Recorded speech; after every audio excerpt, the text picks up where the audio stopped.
XFL is in the Mid-South today, the final home game of this inaugural season. For Memphis, the fans here are still holding out hope that the Axe can knock off the hottest team in the league and keep their playoff hopes alive. Today for the Liberty Bowl in Memphis, Tennessee, with the LA Extreme and the Memphis Maniacs. Well, just 2 weeks to go, and the West is indeed wild. All the teams still jostling for the playoffs. LA is already clinched. More on that scenario in just a moment. But first, you know how we started off. We'll go down to the field for the Mad Scramble.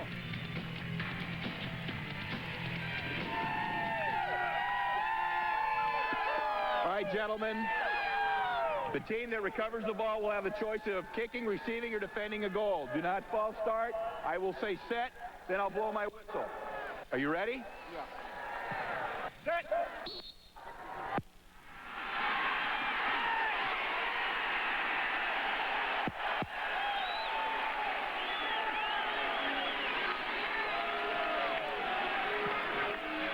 So Kevin Dunn gets it for Memphis. He's now 2-5, and Damon Dunn is now 0-for-5 on the scramble so far this year for LA. Hi, everybody. Craig Benervini, Big Bob Golick. Welcome to the XFL on TNN. 2 games to go. The hottest team in the XFL, the LA Extreme, playing today against Memphis. Their last loss came against the Axe way back in week 4. Boy, it sure did. And from that time on, this Los Angeles team has been on a roll. Somebody was waiting for somebody to really pick it up and keep going, and that has been the Los Angeles team. They have got something to work for here, as you said before. Yeah. Home field advantage is something they can't reach, so we'll watch them play very good ball today. They have an axe to grind indeed today after losing lastly to Memphis. Let's look at this scenario, Bob. LA, as you said, already in the playoffs. There are some things still on the table for them. They can clinch the West with a win today or a San Francisco loss tonight at Vegas, the UPN game. And they can clinch home field throughout the playoffs. They need 2 wins for that. And an Orlando loss next week when the Rage play. As for Memphis, still alive but much cloudier. They have to win their 2 remaining games. We're not done yet. They need 2 San Francisco losses. Are we done yet? No. Here's the biggie, Bob. They've got to overcome a 49-point differential with the Las Vegas Outlaws. However, they will play the Outlaws next week. If they can get a nice win this week and then, let's say, beat the Vegas team by maybe 20 next, they still got a shot, although it's a slim hope. A shot. That's 49 point I'm trying to sell you on it, but you don't... Again, I'm not buying that for a minute, but we'll see how they do today. But today's going to be interesting. If they do get the yardage and you do get the points, it's going to be up to Jim Druckenmiller because their running backs, they've got 4 of them, but guess what? 3 are broken. So, well, partially broken. We'll probably see mostly a passing attack today from Druckenmiller. And on the other side, I would imagine Tommy Maddox will match up with him, probably pass for pass. Certainly nobody's been hotter in the XFL than Tommy Maddox, who leads the XFL in virtually all of the key passing categories. And he's been red hot, particularly over the 4-game win streak. Absolutely. He has found his receivers in Copeland and McDonald. If they start covering those guys, double covering those guys, he has other receivers. But you see that he's virtually mistake-free with only 1 interception. And he has been so terrific all year. As you look at Jim Druckenmiller, he came on for Marcus Crandall early in the year. He's got one of the best arms in the league, no doubt. You know, when he first came into the league, they thought he was kind of immature, but he's really come along. They said he spends a lot of time in meeting rooms now, extra time, watching film, learning to be a quarterback, and I think it's paying off on the field. No one's ever questioned the big arm from Jim Druckenmiller. No. For more of the Axe, let's go down to a pair of Kips, Kip Lewis and Coach Kippy Brown. Well, Coach Kippy Brown, you guys still have an outside shot to get into the playoffs, but you're running into a Los Angeles team that's on a roll. What's your biggest concern today? Well, we've got to take care of our business. We've got to play as well as we can play, not turn the ball over, and then make plays when we have opportunities. You have a depleted running back core coming into this game. Does that put too much pressure on your passing game? Well, no, we just have to do what we do. We're going to run the football and hopefully be successful, but turnovers and mistakes are usually a determining factor in the ball game. All right, Coach, let's go to the other sidelines where Lee Rareman is standing by with Coach Al Luganbill. Coach Luganbill, you've clinched a playoff spot. Your team is relatively healthy. Why not just coast into the playoffs and almost mail it in today? That's not the way this league's made, and we have too much respect for Kippy and this football team to do that. We'll play hard. Well, and does the fact that Memphis spanked you pretty good on your home field in week 4, does that weigh heavily on the minds of your players? Kicked our butt physically. What about that 2,500? I know these guys were talking about it on the sidelines a minute ago. We'll play hard. Al Luganbill said one time this year his team has been beaten physically at both sides of the line, and it was against the Axe. And Bob, he made that point quite clear to his players. Is it they didn't know it already this week. Yeah. Jose Cortez will kick it off for the Extreme. I was going to say, a reminder once in a while does wonders, especially in a good situation where you're trying to get yourself some home field advantage. Devin Cobb at the goal line brings it up to the 20 and gets to the 23, who's taken down by Ronnie Carpenter, and Memphis will start it off at the 23. Well, like we said before, they've got some injuries to the running back situation in Memphis. Rashawn Salam was their starter. He had a shoulder injury. Brent Moss stepped in. He got nicked. Sanford nicked. Bill Morgan is basically one of the only guys that is kind of injury-free, so we're probably going to see a lot of Jim Druckenmiller.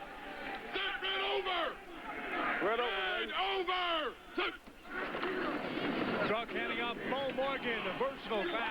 Nothing doing there, stopped quickly. And the first battle on test of wills on the line was certainly going to L.A. But, of course, 4 weeks ago, L.A. was taking on Rashawn Salam, one of the best running backs in the league. Now they take on Bo Morgan, a guy with a lot of heart, but certainly not the same skill as Rashawn Salam. Exactly. He's a smaller guy, comes out of the Air Force Academy. I played a little pro ball, but, at 5'9", 200 pounds, isn't a guy who's going to bust his butt for some extra yardage. Bo was on the Cowboys practice squad as a quarterback in the NFL. Druckenmiller, hey, he's going to find some room. Look at him go! Druckenmiller to the 40, the 50, and Jim Druckenmiller, who's 6'4", 240 pounds, has just scampered for a gain of 42 yards. He was looking downfield at Darryl Hobbs. Wow. But he was held up by one of the coverage guys. He saw that, then Druckenmiller saw the middle of the field wide open. And as you can tell, I can't say that. As you can tell, he's not much of a runner, but he just picked up a ton of yardage and proved that he could do it. I couldn't tell by that run. You have a very high standard, I guess, Bob. 42-yard pickup. Druckenmiller, he can throw, we know that. Ball dropped by Charles Jordan, who was really rammed by Del McGee, and Jordan appears to be down after the hard hit. And he might be hurt. He's one of the receivers, one of the tough receivers they've got. Darryl Hobbs, Charles Jordan. And it sounds to me like he's kind of got the wind knocked out of him a little bit. Get these shoulder pads off.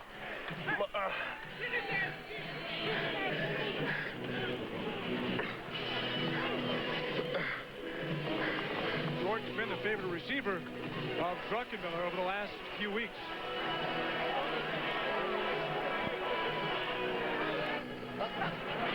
Why would he want the shoulder pad off, Bob? Because the shoulder injury there? No, I've got a feeling that from what he sounded like, I've heard that sound many times in the field. Yeah. You get the wind knocked out of you. It's that very short, choppy breath where you just can't, the diaphragm starts to spasm, you can't take a deep breath.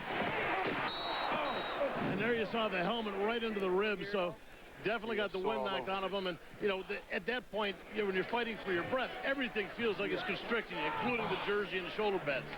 McGee was on the coverage, but it was Juan Long who made the hit that injured Charles Jordan. That's nothing new for Long. Knocked out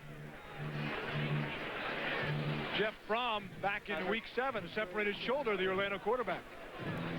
Juan Long, once again, you start the game just sending a powerful message. For the last time, House of Pain, I bring the pain. I'm back home, my field, my house. Do you have any roommates? Right, the receiver. What's it like living with this mean mother guy? He's scared of me. Well done. I think we got the picture. A lot of injuries. This Memphis team has really been suffering the injuries. As you remember, we talked about Charles Jordan, Darryl Hobbs, but it was also Kevin Prentice at wide receiver. It was a big factor for them early. He goes down. We already told you about the 3 running backs, Salam, Cooper, and Moss.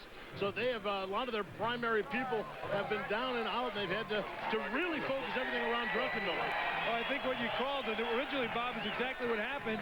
Is Jordan is getting up now after being able to catch his breath. Yeah. And he looks to be okay after that vicious hit by Juan Long, who lives here in Memphis, Tennessee, went to Mississippi State. You learn to recognize the sounds that people make. There's certain sounds they make when the wind's knocked out of them. There's certain sounds they make when they're like whiny little punks and they're babies. And Why are you looking at me? I'm not looking at you. You are. You're looking right at me. I was just talking to you. Oh, okay. Blue 80. Second and 10. Druck throwing a little short, but it's caught by Jaheen Arnold. We should pick up. No? They were saying it was off the grass. Oh. So like he might have... Varnell was a shortstop. That would have been a beautiful play, but they got him a little bit down the track. You know, we're probably going to see, because of Bo Morgan being the running back, the only running back truly healthy, we're probably going to see a lot of the short passes. Soft and right gun. Deep base right. LA special X read on one. Ready, break me, baby. Hit me. I see Charles Jordan coming back in after getting the wind knocked out of him. Jordan has 37 catches, fourth in the league. He's also second in yardage with 686. Mentally, he's going to have to get over that hit. That leaves a memory, believe me. Blue 80, hit. Ricky Parker is man-to-man on Jordan.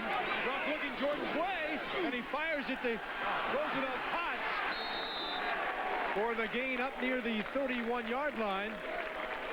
Looked like he might have had Jordan deep had he wanted to go there. Well, it's actually Bo Morgan on the catch. I'll tell you what, the pressure really affected his vision.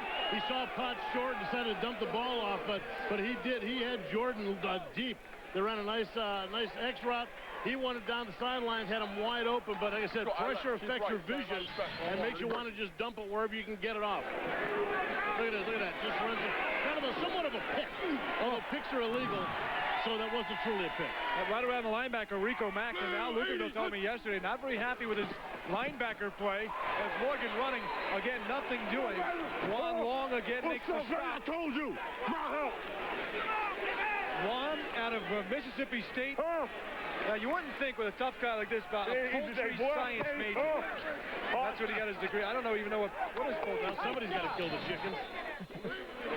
Not very happy with his linebacker play. As Morgan running, again, nothing. What's up, baby? Long again. What's up, baby? I told you. He got it in there all right. Man could fly around and make some hits.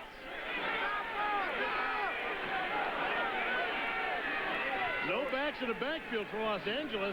LA taking over. Maddox pass is batted down and incomplete. A lot of good awareness by these defenses I've noticed in the XFL. Every week, the pass is being batted down. You know, they used to yell at us a lot of times. You know, if you can't get a pass rush, at least get your hands up. So if you batted a ball down, it usually meant that you weren't pass rushing very well. But these guys are very much aware that even in the middle of a rush, they get that ball up and get the hands up and get it in the quarterback's face. 48! Maddox throwing, has the man, Darnell McDonald. One of his favorite receivers, John Williams, with pretty good coverage on Darnell. Tell you what, could have played him much better than that. Ball was nicely thrown, but it was the position he had on Williams that allowed him to make the catch. Here we go. Let's go. H trips, 59 solid forward on one, right? Gun. What Al Luganville likes most about Tommy Maddox, told me last night talking to him, he's giving up some of his individualism, not worried about the stats and putting the big numbers together. Throws it away at the proper time, been on target when you need it to, and a fiery leader. Fires there, not on target, intercepted, taken by Corey Sawyer, and he brings it down inside the 20. Interception, the second in consecutive weeks after a nice streak of 107 passes that Maddox had going until last week. Let's give that to Corey Sawyer, but let's also give that to Marvin Thomas, defensive end, who had a beautiful rush coming in from the one side, and Tommy Maddox definitely saw the rush. You'll see from his left, Marvin Thomas coming in. Maddox feels the pressure, dumps the ball off quicker than he wants to, and does not read Sawyer stepping in front. High snap, might have thrown off a little of the timing too there, but Maddox laid it out, a big chance for the Axe. Rock play action, Morgan, throwing receiver, open over the head of Darryl Hobbs. Ricky Parker was on top of him. He had Hobbs inside. You know, Druckenmiller, Bob, very sharp in the first meeting against the Extreme. It was all over in wet conditions.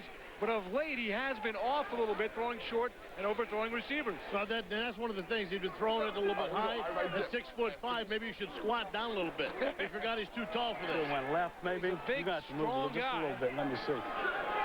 NFL experience with San Francisco and the Dolphins. He was the first-round pick of the 49ers back in '97. Another play action. Druckenmiller firing. He's got Jordan.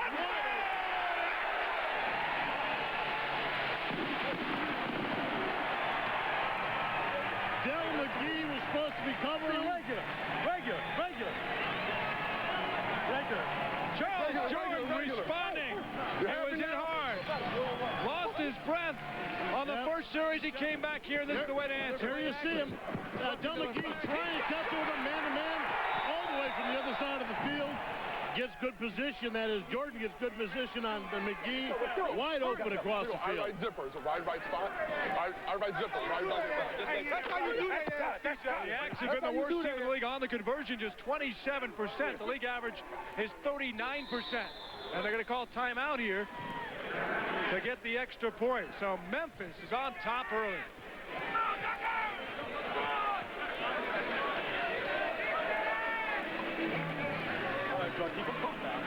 You know, one of the things, Greg, that in the National Football League, when you look at the conversion, the two-point conversion, where they have to run it in, most teams only have like two plays that they work on.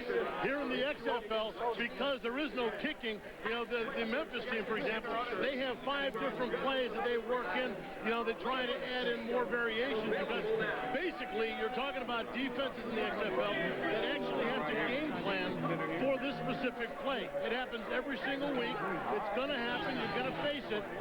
Here's let's check it again. The touchdown. You see McGee in LA on the LA side. McGee comes out and crosses right in front of him. McGee giving him a little bit too much room. Bad angle of pursuit. Wide open to Charles Jordan. Good thing with Jordan, too, after that hit he took early, you know, you worry about mentally, you know, is he going to be into it? You know, is he going to be worried about taking the hit? We used to call it, if a guy didn't like being hit or if he was afraid of being hit, we used to call it, he could say he could hit it, he could hear a cat sipping milk in 100 yards. You know, they start to hear every little thing and they panic, but you can see Jordan right back into the fray. He only heard the crowd roaring with that 22-yard touchdown catch. It's his third TD of the year. Hobbs is in motion. Picked up by Parker. Ruck rolling to the right side. In traffic, throws. He was too high. He had Arnold. He had Jaheen Arnold open, but he threw it over his head. So the Axe again cannot convert on the extra point, but they too take the early jump here at the Liberty Bowl. XFL action. Chicago Enforcers and the New York Hitmen. Archie rotates out in favor of Joe Escott, and you shall receive. There's the pump fake, a wide open tight end, Willie Taylor. If Chicago holds, they're still alive. McGuffey passes. Oh, still alive! A huge road victory for the Enforcers. Well, gentlemen, Birmingham's playoff hopes are still alive. Real simple for them. They got to win tonight. There's a backward pass. Oh, look out! Double pass. Oh!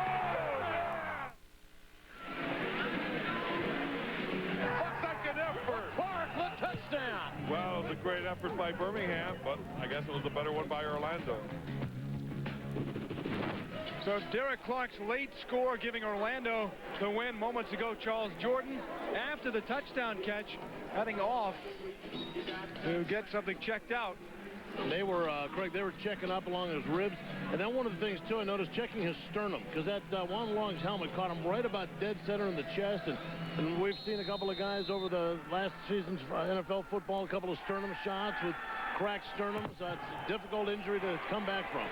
Not the thickest part of the shoulder pad either, is it? No, it's just where the laces are, and boy, you can take a pop there. Rochelle squeaking down the sideline, somehow found some room. They'll get out near the 35-yard line. Tremont Lawless made the stop to push him out, and LA will start with good field position after the early miscue by Maddox, something he has not done in recent weeks. Well, we told you before the game, 11 touchdowns, only 1 interception.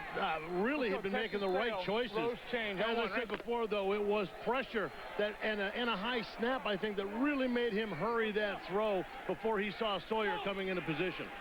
48!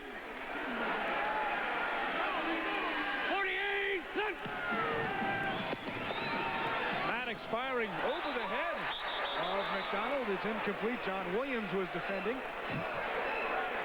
The guy sitting in there. There's a guy sitting right there. Twin Haley, 49. Here we go. Let's go. Type Twin Haley, 49. On one, right? Pipe Twin Haley, 49. They're going to run it. Go! Sweep to the left. Trout! Cover 2 man. 48! It is. Handoff, Thompson Handoff cutting to outside. Saladin McCullough, first carry of the game. Following his blockers for a gain of 5 yards. Well, you know, if all else fails, the one guy that we have failed to mention in the discussion of the quarterbacks has been McCullough. Saladin McCullough has been a guy that has really come onto the scene for these guys. A couple of weeks ago, starting to really pound his way into the line of scrimmage, proven that not only can he has the speed to find the hole and find an opening, but he also got some toughness. Extreme had just 2 touchdowns running in the first 5 weeks. Since then, McCullough has taken over, and he has 4 TDs over the last 3 games. Maddox looking for some room. No receivers open. He's fired it in there to McDonald. Wow. Great effort by Darnell McDonald to dive and not only grab it, Bob, but dive ahead for I believe, the first down. See where they spot it. Well, I tell you what, Rico Clark made a play on that ball, and I thought he might have had it, but McDonald, great concentration, incredible concentration to hold on to that. Personal foul, roughing the passer, 92 defense. Penalty is 15 yards from the end of the run. First down. After Reeves hit with the penalty after the throw. You see him there, 92 right in the middle. He comes out. He's chasing him. We didn't see it, which pretty much means that it was a late hit. You can check it out here. You'll see him come out late from the outside. Yeah. Speaking as an old nose tackle myself, if you have to run that far, we usually work only in the middle, and as Howie Long used to call it, the phone booth. If you have to run that far, you got to hit something. Well, yeah, even if it costs you 15? Yeah, well, you know, you yell that later. McCullough gets inside the 35 down to the 34. He's already the 6th leading rusher in the XFL. Empty. 50 Pennsylvania. Here we go. Now we got States Let's go involved. empty. 50 Pennsylvania on 1, right? You heard him say empty. No backs in the backfield. 5 wide receivers. Go! Jim Barker, the offensive coordinator for LA, the voice you're hearing. 48! The quarterback, Tommy Maddox. Maddox over the middle. Wide open has Damon Gibson. Inside to the 25. Gibson, of course, the big spark a couple of weeks back in our game on TNN against Orlando, mostly on special teams. Good job. Oh, running back the punt beautifully. That time, though, they put 5 wide receivers out wide and dump it over the middle. You spread out your coverage people all over the field. Hopefully, get it a guy like Gibson and give him a little room to run. But the coverage was good and tight, so he had no yards after the catch. Or yak. Go! Got to have the yak. 48! There's some 48! of the leaders in yards after catch in this game, both teams. McCullough has room on the left side. Past the 20. Taken down by Jackie Kellogg. 2 minutes! Gain of 6 on the play. Good cutback. Kellogg flowing over there to make the play, but if you are defense, you hear what they're saying. It's too many. It is too many. Let's go trip. Rocket, Florida, special 2 on 1, right? Tommy Maddox. Go! Only 1 interception in his last 134 attempts. 48! Still that pick earlier against Sawyer. Fires. Complete to Copeland, who slipped at the 15. That's a bad mark. Right near the first down. Yeah. Jermaine out of the Tennessee area, went to Tennessee, starred for the Vols national championship team. Thought he would wind up playing for the Yaks, but Memphis wound up Let's go Texas flex. looking at 2 other players, including Marcus Nash, and they actually allocated locally, not knowing that Marcus would go to the NFL, and they lost their shot at Copeland and wound up in L.A. 48! Oh, we're watching an LA team, and this is what they do to you, Craig. We've seen them before. They just pound it away, pick up a little at a time, whether it's a run to the pass. Quick gain by McCullough. One of the things the favorites of Copeland is his dance in the end zone, a dance that cornerback Rico Clark does not want to see today. I can't stand it. And if they try to do it here, I might have to go in there and break it up. I can't see them doing that little dance out here on my field like that. It's not happening. So get ready to rumble. There's Rico Clark. 48! Does not want to see the dance from Jermaine Copeland. Maddox in traffic trying to buy time. Intercepted again. This time Tyrone Bell. Poor pass by Maddox. And Tyrone Bell is still going. He throws it on Rico Clark. Clark might might do some dancing after this play. He's still going. Juking and jiving to the 43. And the XD comes up big again.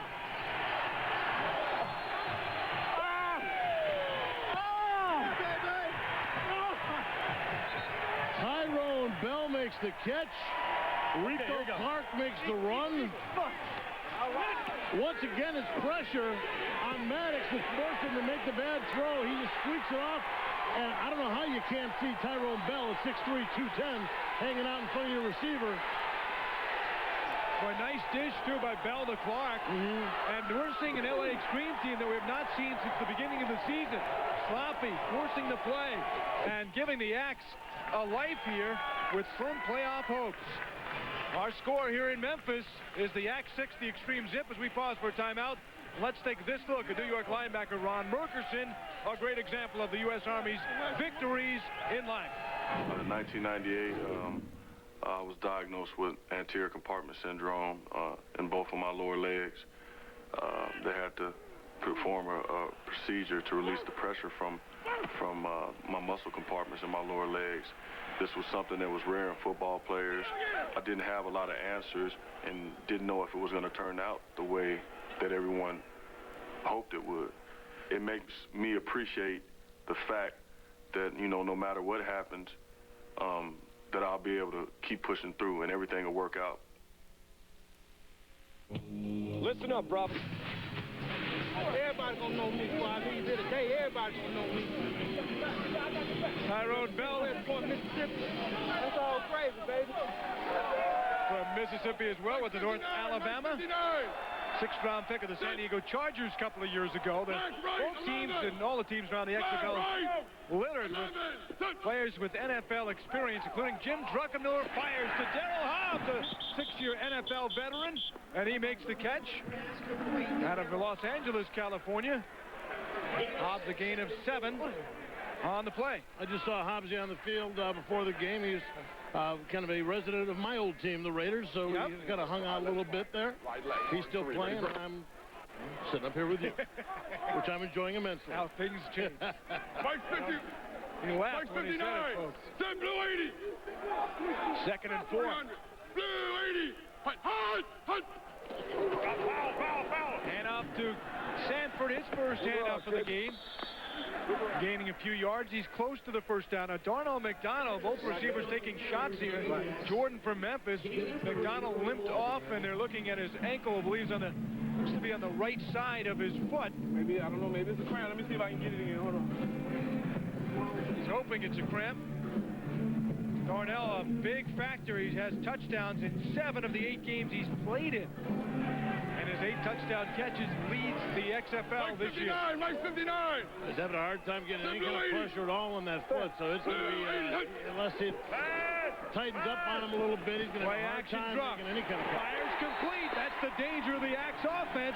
Darryl Hobbs inside of Ricky Parker. And, you know, when you got an experienced quarterback and good wideouts, even with the loss of the talented Kevin Prentice, it's a tough offense to defend. That's right, and these guys, like I said, they are starting to match up pretty well together. We talked about Druckenmiller having a little bit of problem as far as throwing the ball a little high. Well, it seems like he's getting into place. In fact, there have been a couple of low ones, and getting right down. Ricky Parker in coverage. Ball nicely thrown to the outside of coverage. Good catch by Hobbs. Send blue 80. Blue 80. Druckenmiller pitching to Sanford. Kendrick Sanford. Fly! Look at go! At the 10! Touchdown! Maniacs Kendrick Sanford! Wow!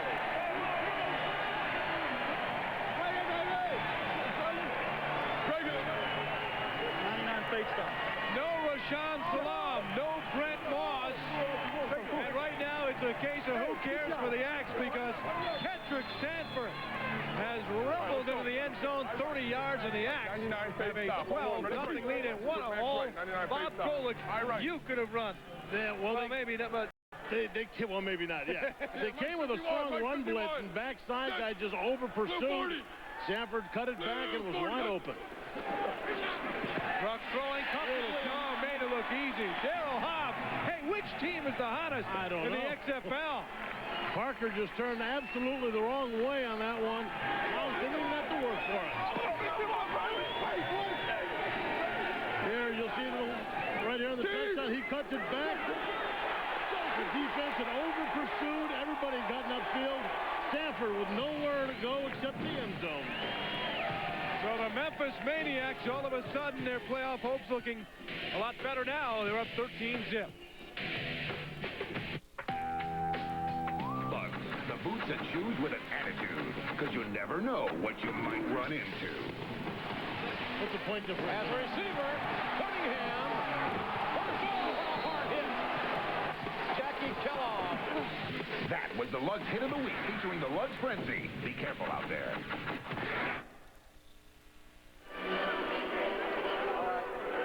We're back in Memphis. 13-zip axe. No one around the league has ever questioned the talent in the teal. Hey, they've had trouble. Now, some have questioned the mindset of this fella right there, but not the talent of the teal. Jeff Hall, short kick picked up by Rochelle at his own 15. Trying to find a hole, gets up to the 30-yard line, Bob. Hey, Craig, talent on the X, but today they're executing. Let's take a look at this. You're going to see a run blitz. The two bottom defenders, you're going to see them on the line of scrimmage. Run blitz, you're going to over-pursue up into the line of scrimmage too far where they can't get free to make the play. You see him run back. There's nobody back on the backside to come back and make that play. Beautiful blocking downfield. We've talked about that before. The wide receivers in the XFL I'm very impressed with, and especially today Memphis blocking very well downfield for their running backs. So Maddox, 8 passes, 2 picked off today after just 1 and 134. Over the middle, complete. Copeland has some room. He gets away from a tackler and gets the first down before DJ Cooper. Nose guard finally brought him down. You know, for Maddox now, I mean, he cannot panic about this. Only one interception coming in. You know, he's got 2 more today. He cannot panic now, cannot worry about it. He's got it. What they've got to do is they've got to give him protection, because it's him being hassled. It's him having to throw with his feet not set that's giving him the blurred vision, the bad vision of the defenders. There's McCullough, who has really sparked the LA offense, adding a running weapon they had not had early in the year, a gain of 5. And right now, with only down 13 points, there's no reason just to go attack the passing game. Use McCullough. He's a guy that gives you a great balance to your offense. Way back inside, Eric. The ball was already back inside. Look, when he tossed it. Al Luganville, as the first quarter winds down, I know, but talking with the defense, which has been a problem, along with miscues from the normally reliable Tommy Maddox. Corey Sawyer, 1 pick to set up a touchdown for the Axe, and the other one was picked off by Tyrone Bell. Both, like I said, both times Tommy Maddox hassled. Bad choices of receivers. This is what they did. Whopper is king. Chicago running back John Avery led the Enforcers to a 13-0 win over the Bolts with an XFL record 180 yards and 2 touchdowns. Avery leads the XFL in rushing and is the only player to receive Player of the Week 2 times this season. That was the Burger King XFL Offensive Player of the Week. In the land of burgers, Whopper is king. One reason the LA Extreme are 6-2, second in the league in the turnover ratio at +8. Today, though, -2 at the 2 picks. Memphis, big reason they're 3-5, Bob, -9. In fact, they only had 9 takeaways all year. Today, 2 big picks leading to 13 points, and that's been the difference in the game. You know, a lot of people don't look at the giveaway takeaway ratio, but it is one of the biggest numbers if you look at the success of a team. And they only had 4 interceptions. That was poorly thrown again. They only had 4 interceptions all year, and they've already got 2 here today against the best passer in the XFL. Well, I'll tell you what, they almost had a third one there. That ball was just floated right in, and had the defender not lost their footing, that would have been another interception. Quick drop by Maddox. They were just off target. Tommy's out of Shreveport, Louisiana. His parents are here. Went to dinner with them last night. They're at the game here at the Liberty Bowl today. Play action. Oh, good bullet there to Copeland.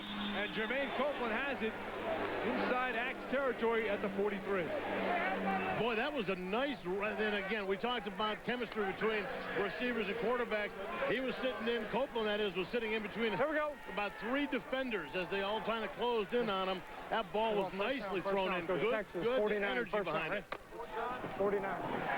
Jermaine telling us he has 15 family members here at the game. Very well known to fans around here. Star for the Volunteers National Championship team. McCullough on the handoff. Gets inside the 40. Tough break here going into the playoffs. What's the injury, and when will we be back? I don't know. I think I tore my calf muscle, and I'm not coming back today. What about going next week or into the playoffs? I don't know. Well, that is a tough one. I have torn my calf muscle a couple of times, and I'm telling you what, one of the first things they have to do is stop the bleeding. 49. A lot of internal muscular bleeding, and the leg will probably swell up about twice its normal size. Really? McCullough driving forward inside the 35 down to the 32. Well, it's a long process for that, and for McDonald to come back is going to be tough. They can't stop the bleeding. They'll have to stop itself. Depending on the severity of the tear, they'll have to then get the swelling down. It just takes a long time. You know, for a grunt down in the line of scrimmage, down in the trenches, yeah, you can go tough it out. But for a wide receiver who's got to go make the cuts, it's going to be tough. 80. Big loss for LA is, again, McDonald leads the league in touchdown catches with 8. 32 catches on the year. And they've been relatively healthy all year long, compared to a lot of teams. In motion, a little fake Copeland. Not bought, though, but he still made the catch. And then they're going to give him the reception. He was hit hard by Jackie Kellogg, who does not like the call. But Copeland somehow hung in there and appeared to maybe drop it as he hit the ground. I think that might have been a good call, Bob. I think it was a good call. Copeland came out and he caught him in motion. They tried to do a pump fake. Did not fool them at all, but the ball was right on target. And again, the ball didn't pop out until he hit the ground, so that was a good reception. So his foot did not hit the ground. Well, if the defenders knock him out of bounds, then feet in bounds is a moot point. McCullough taken by Shante Carver there. Good play after the gain of 3. Extreme's trying to answer here. He didn't come down with the ball. Well, we watched the last time the Extreme had the ball, they drove down the field just like this. They hold us. They hold us. They can't block us, so they hold us. They don't come down with the ball and you give. It's too damn important. It's got to get right. Everybody holds. Didn't come down with the ball, though. He was arguing the catch by Copeland. Remain's going to go in motion here. A little fake, and they're going to hand off to McCullough. Kellogg got a piece of him in the backfield. Jackie Kellogg.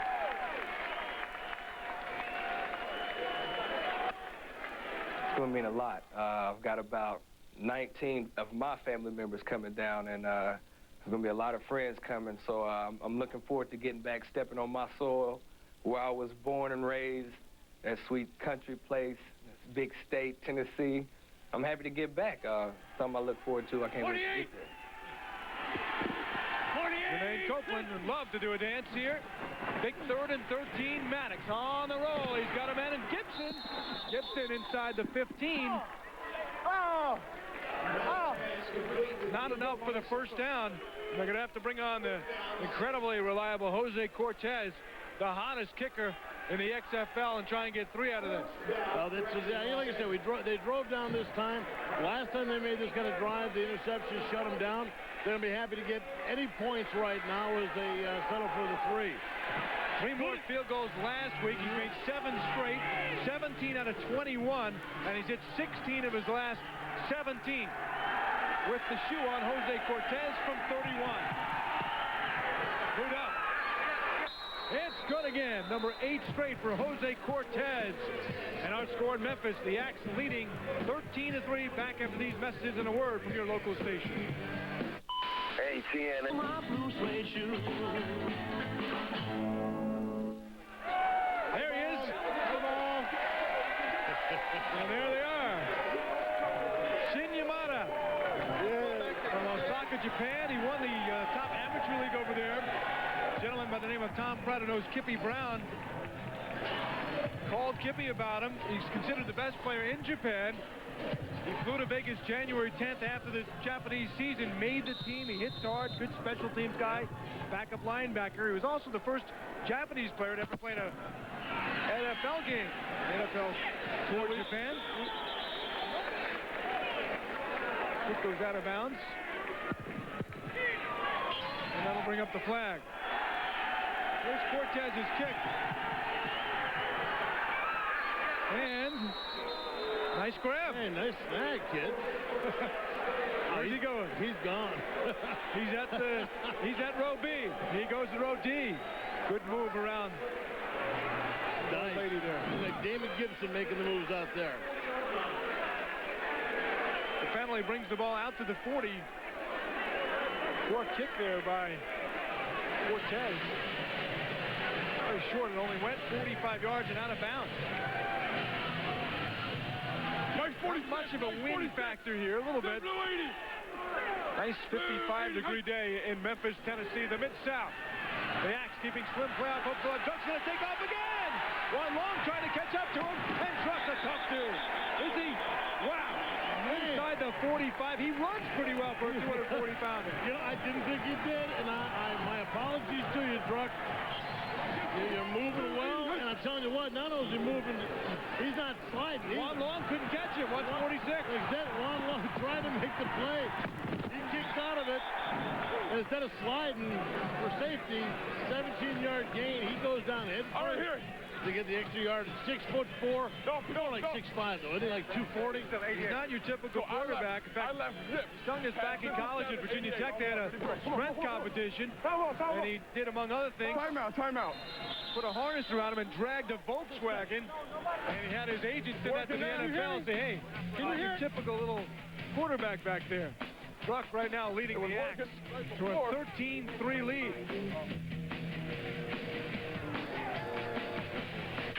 The XFL on TNN is brought to you by Lugs, the boots and shoes with an attitude, since you never know what you might run into.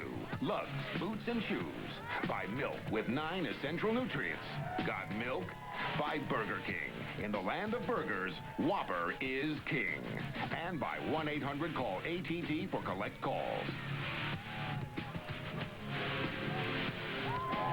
You're on. Here's your chance.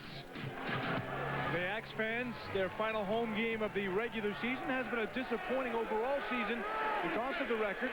4 weeks ago, they were just like LA after beating the Extreme at 2-2. Since then, have lost 3 of 4. Injured running back Salam out now, but Druck looking good today. He throws a little short there. He did have his receiver, Charles Jordan, and it's incomplete. Well, big game tonight coming up on UPN at 7 o'clock. More XFL action, and it is a huge one in Vegas tonight. San Francisco at Las Vegas. The winner moves into the playoff spot, and the loser is out. However, there is a contingency if the San Francisco Demons should lose both their games. Then, of course, Memphis still has the outside shot. But the other point is, most importantly, the loser's out. Right. And the winner will take control with that one game to go and have a good shot at the spot. Flag is down on the run. Sanford and Memphis has moved down that point differential down to 39. Got a hold on 69 blue right here at the spot, Captain. Well, it looks like Isaac Davis is being hit with a holding call. You wanted 3rd and 10 or 2nd and 20? Right at the line of scrimmage. Did you heard 3rd and 10 or 2nd and 20? Yeah, so they get the choices, 3rd and 10. They want to lose the down, or they want a 2nd and 20. You give them a down back, but you put them back out of field position a little bit more. Again, the loser of tonight's game out. Memphis needing a win to stay alive. And they also need San Francisco to lose that game tonight. If the Demons win, they will have wrapped up the playoff position. So remember, Memphis has to win the next 2 tonight and next week. San Francisco has to lose tonight and next week. And then they have to make up that 49-point differential, which is now down to 39 points. Down to 39. They need the Vegas win, too, so they're hoping for a Vegas, if you could have the best-case scenario, a 1-point win for the Outlaws. Curtis Eason is down for L.A. We will step aside and come back with more of that, more of the second quarter. Memphis by 10. Leader. Don't fear success. You have to make excuses later. Flamethrower Mike Pulaski has the Demons in the thick of the playoff hunt. That's the worst touchdown dance I've ever seen. Why the hell you want to do that? The Outlaws' competitive QB Ryan Clement won't take losing sitting down. It's a showdown for the final playoff spot in the West. Can I get some competition out here, please? The XFL, Sunday night on UPN.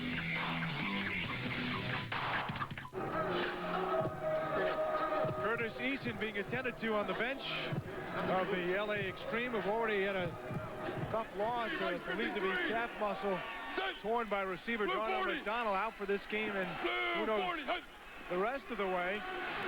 Now Eason out. Zuckermiller fires. Wide open is Jordan. And the Extreme having trouble handling the very speedy and capable receiver Charles Jordan. Stuckey made the stop.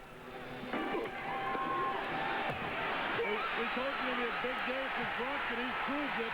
So far, he leads the rushing today. 2 carries, 53 yards. And for the most part, he's been right on target with his receivers. You see here the aggressiveness, not going for the slide, putting the head down to pick up the extra yardage. He definitely wants to get this win. Jim, not one of those kids who always played quarterback. In fact, he told me his mom did not want him playing football. He played soccer till about the age or 9th grade, and his dad finally said, hey, how about football?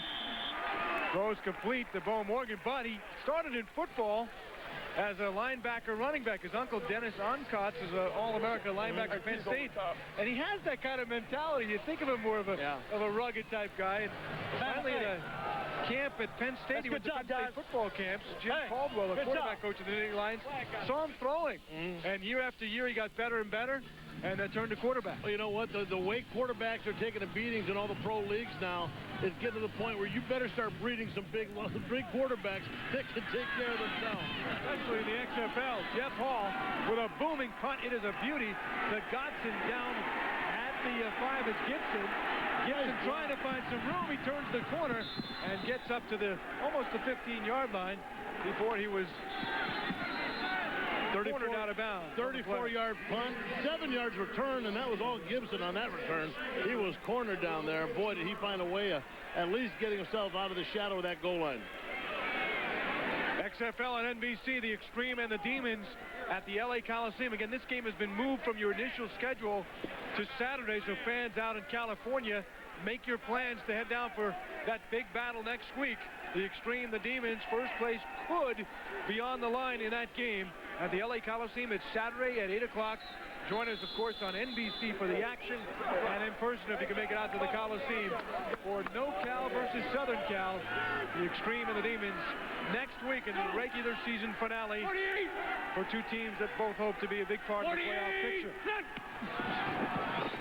Maddox batted in the air, and Marvin Thomas, the left end, did not see it because it was there for the taking had he picked it up. Nobody saw that ball because that thing was floating up there for a long time.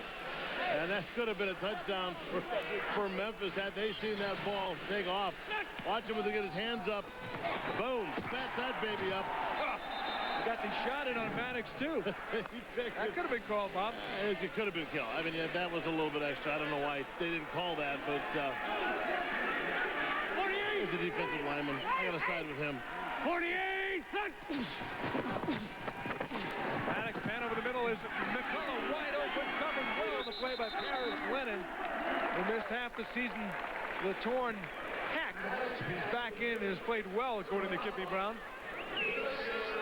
Well, they got it down to a 10-point differential here, and the one thing that LA's been able to do all day has been able to move the ball. They've got just under 6 minutes to move this ball down the length of the field and hopefully strike and get themselves a little bit closer. They've been able to do it. If they can keep the pressure off of Maddox, keep Maddox from making those mistakes. 3rd and 4. LA's second and third down conversions, almost 42% this year. One of the proud stats for Louisville. Flag down as McCullough gets it. He has the yardage, but there is a flag down. He's gone to the 50 and down to the 42 of Memphis. Dragged down by Rico Clark, but again, the flag down, and this could be coming back. It will be holding against LA. Saladin McCullough is going to hate life right about now. but not any more than the big offensive linemen that were holding, who didn't actually even move from the line of scrimmage. Everybody else ran downfield chasing the play. The guys that were holding on the play just stood there going, oh, geez, they're coming back. You don't call me that. You don't talk to me. All right. Hey, don't talk to me that way. In your spot, and then half the distance. Is it just me, Bob, or is there only one ref in the XFL, and it's this guy right here? You might be right. Does he do every game? 65 offense, unsportsmanlike conduct, number 8 off defense. The 15-yard penalty will be accepted. The holding will be declined. David Third Coutet, down. the referee. Left guard, number 64, Chris Breimer. Oh, man. A little bit of a hold and a throw. And at the end of the play, when it was all said and done, you could hear one of the umpires yelling about, hey, don't talk to me that way. So obviously Maddox not happy with the call or not happy with the way things are being called out there. Gets himself hit with an unsportsmanlike. And not happy with the score either at 13-3. This is a huge game for LA. Oh, so I was right. At 6-2, trying to clinch first place, guarantee the home game. They're already in the playoffs. However, they're still holding out some hope that they can grab the overall home field if they can win 2 and see Orlando lose next week in their finale at Chicago. How about the Enforcers of the big win last night, making their playoff hope even brighter as McCullough is stopped in the backfield on 3rd and long, and LA is going to have to punt. Well, that was a huge penalty. Getting them back, putting them back to 2 penalties, the holding, negating that run, and then the unsportsmanlike. They're going to be punting out of their own end zone. It should be very good, although LA's got a pretty good punter. They should be pretty good field position for Memphis. They may be able to get another score before halftime. Jaheen Arnold is the lone man back. They're going to try and block this as well. Noel Prefontaine, the best punter in the league, and a bit of a controversial story for some of the XFL coaches because he's actually listed as the 3rd quarterback for the team. A good punt, you see it there with the left foot. But with only one man to get on Arnold, he's got some room inside the 45. Fumble the ball! Fumble the ball! LA may have come up with it. White ball! Yes, the Extreme have recovered it as Jaheen Arnold fumbled the ball. Damon Gibson recovered the ball. Now some pushing and shoving going on. Big break for LA with 4:17 to go. Another injured player down after this play. What happened here, Bob? They just cut it back. You see the tackle, the helmet hits right on the ball. Ball pops loose. It's one thing to hold on to it, but you're going to see the head, the defender's head coming in. I think it's Eric Johnson. Inside the 45. I believe it was number 27, Eric Johnson, getting in, putting his helmet right on the ball, knocking it loose. Although Eric is down, if you saw him when they hit, he did have his head down, so he kind of had his neck compressed down, chin going towards the chest. They tell you when you're going to hit. You got to hit with your head up. You got to hit with your face up. The only time you can possibly hurt your neck is when you get your head down. So they're checking him out now. Hopefully he'll be okay. That's right from the first time you put the pads on. That is the first time. Basic axiom of football. Huh? Yeah, you hit somebody, you put the face on, whatever. You put the face between the numbers, you make the play. You do not put your head down.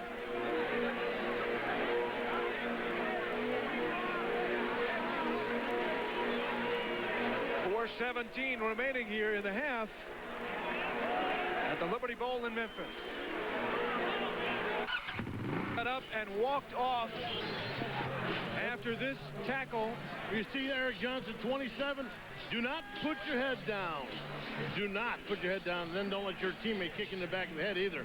But you see right there, he does force the fumble. But, boy, that's going to take a toll on you. As you see, he gets his head down, gets it hit, twisted to the side. Luckily, his head was the side of the ball carrier. It wasn't dead on. It could have been much more serious. So Eric Johnson out of Idaho State appears to be okay for LA. Go! 48! 48! Big break for the Extreme. They'll try to cash in instead of facing terrible field position. Oh! Off the hands of Copeland. Incomplete. Anthony Marshall on the coverage. Could have been the axe at the 43, going in for 3 or 6 or 7 more. Instead, the fumble and the Extreme take over. Eric Johnson Bob Golick says that's one way not to tackle unless you want to hurt yourself. But you look like you're feeling better now. I am. I'm good. You know. It's just one of those things that happens to everybody every now and then. So, hey, I'm back. I'll be back. But you got to be proud of yourself. You caused a fumble. Hey, I'm out there to do something, you know what I'm saying? Get something back for my team. I'll be back. McCullough wrapped up. Good play by Shante Carver, one of the best ends in the XFL. Shaka, the intensive right end out of Stockton, California. Hey, what's up with Lee throwing me under the bus? Hey, it's Bob Golick said don't tackle that way. Typical Rearman. He'll tell anybody out. He got called out when he come out here. Well, you've seen his act. I've caught his act many times. No. Rarely in his red pants, though. Yeah, we get a shot of Lee on the sideline there today. 48! Like he's selling popcorn or something. Nice throw. Over the middle, Rochelle's got it past the 50-yard line, down to the 48. Tyrone Bell in man-to-man coverage just chasing Rochelle and right there with him. But again, good throw, good catch. Telling you what, we're seeing when Mannix is hot. When Mannix is hot and he gets the ball in there, man, he can really throw that ball where it needs to be. Right across the middle, you see in the middle of your screen. So that'll bring up fourth down. About 2. We'll be back, baby. Somebody needs to trim. We'll be back, don't worry. Let's see. Prefontaine on the field. LA, baby. Clock winding down toward the 2-minute warning. And a timeout called by Los Angeles with 2:16 remaining in the half. Only 10 points down. Can we get the ball first? Yeah, we get the ball first. Let's punt it. Punt it! Very solid thinking by the 55-year-old head coach.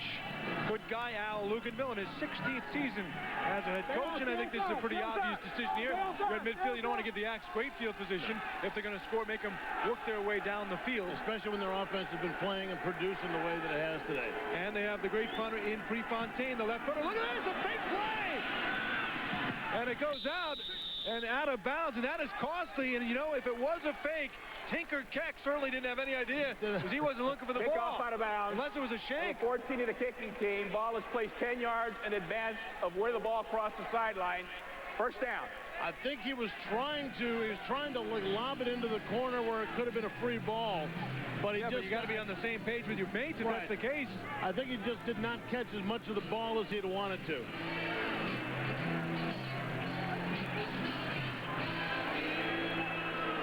Let's see what happened. Lee's down there. Noel, that didn't go quite the way you guys planned. What was the strategy there? We had a strategy. We were just trying to get in the corner and hopefully recover the fumble, but our hawk down here didn't see it, and that wasn't the greatest kick in the world. Well, it backfired because of XFL rules. It goes out of bounds. It comes up 10 yards from the spot there, and it didn't appear that Keck picked the ball up at all. No, he really shanked it a little bit. And the penalty comes from the fact, Craig, that with the 25 yards, the ball to go 25 yards. You don't want guys, you don't necessarily want people to be shooting for that all the time. They've got to give them a little bit something, a little bit of a penalty if they try to do that. It goes out of bounds is the key too, Bob. There's no coffin corner punting it all. They have to keep the ball in play. So the net gain was a lousy, about 13 yards. Jordan is crunched again. No, they were at the 49 in Memphis. They only gained 13 with the penalty. Not what Al Luganville had in mind when he said, we're up by 10, let's punt it. Yeah, like I said, it looked like they wanted to just kind of bounce it into the corner and let somebody try and pick it up, maybe pick up the fumble. Got a little fancy there. I mean, you got the best punt in the league. Why not just boom that one and knock him down deep? That would seem to be the thought. Well, let's see. 1:55. Maniacs have just one timeout to go. Plenty of time on the clock. Duck is going to run. That was a set play.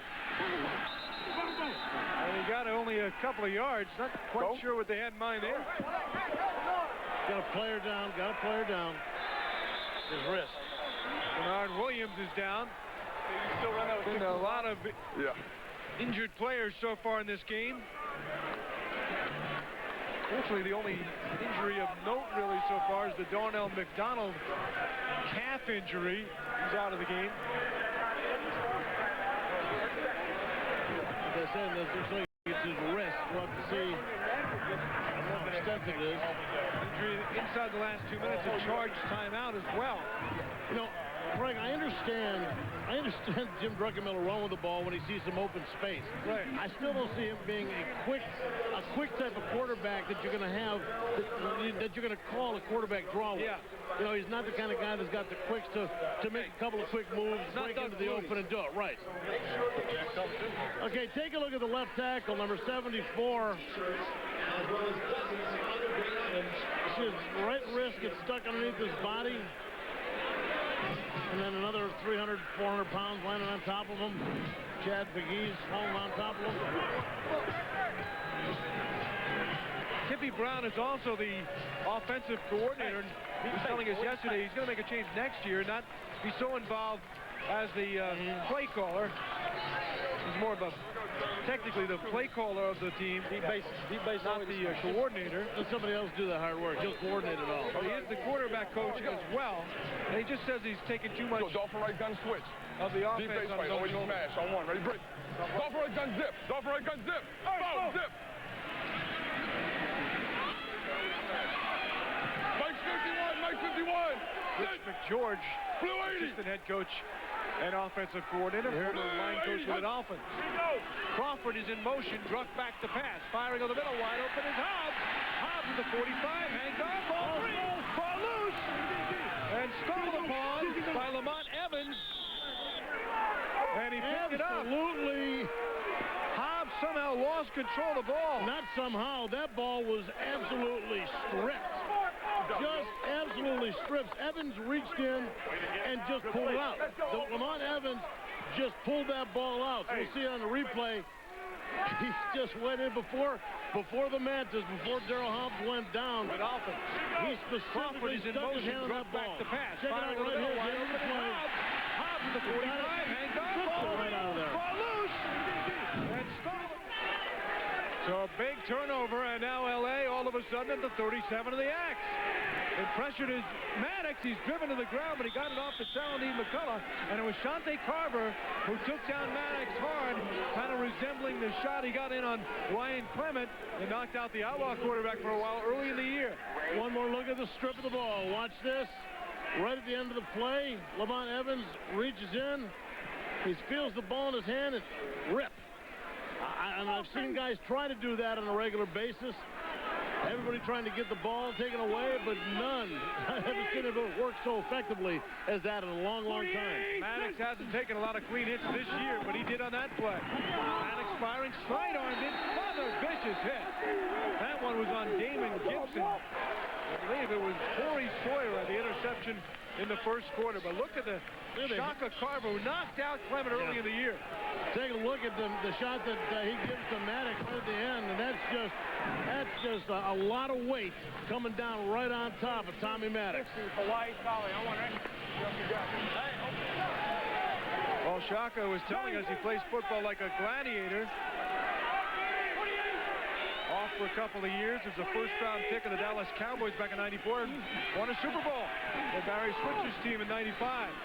Damon Dunn on the reception. Wide open, making up for that last play. Damon Dunn coming across the middle. Two timeouts left for the Extreme. They do get the slight stoppage of this until the ball is placed. Clock still is not gone. They got a good break there. Maddox looking. Sidearm. He is throwing it a little bit differently. I don't know if that hit by Carver affected his throwing, but he seems to be slinging it.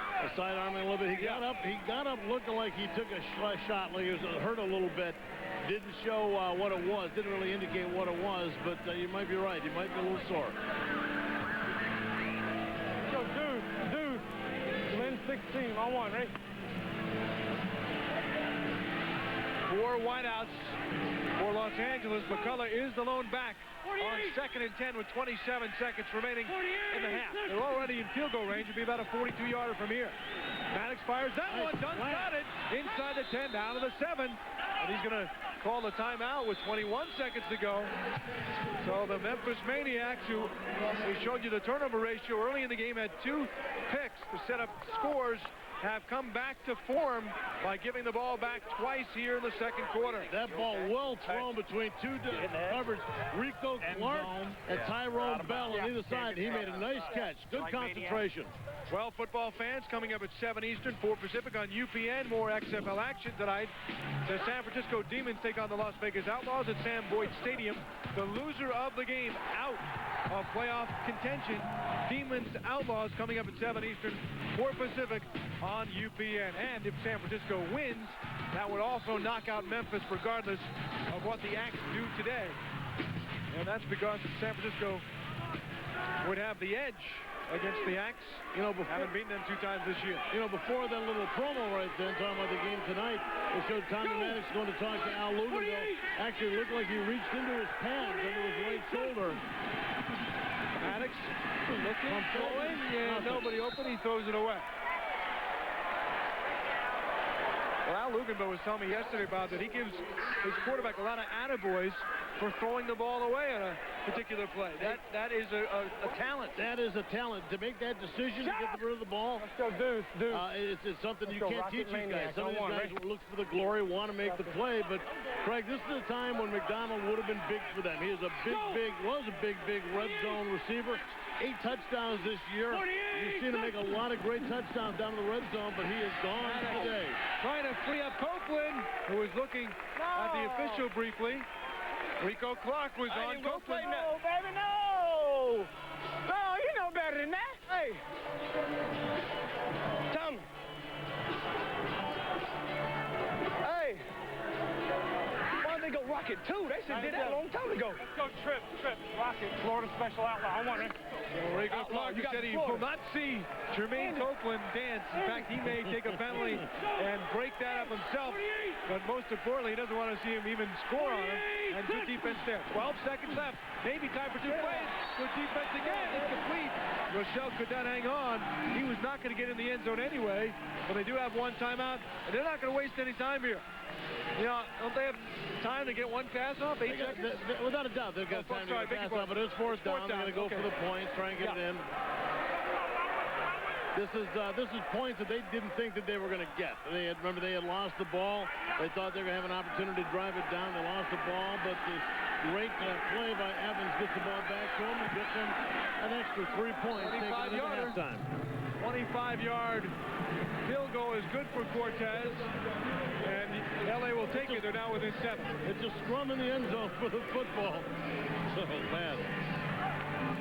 It is Fan Appreciation Day here at the Liberty Bowl. In fact, one fan, if the Axe win, will share a $2,500 bonus, somebody, in this nice gathering at the Liberty Bowl, where the fans have turned out in very respectable numbers for the Axe in their inaugural season.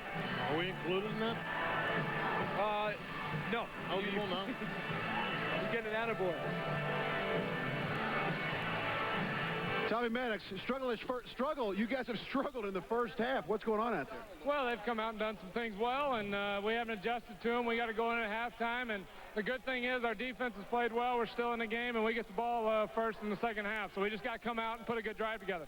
But a bad thing has to be the loss of McDonald, one of your star receivers. Well, yeah, but, you know, we got to move on for that. We'll worry about that later. We hate that he's not out there with us, but we got to pick up the pieces and go on.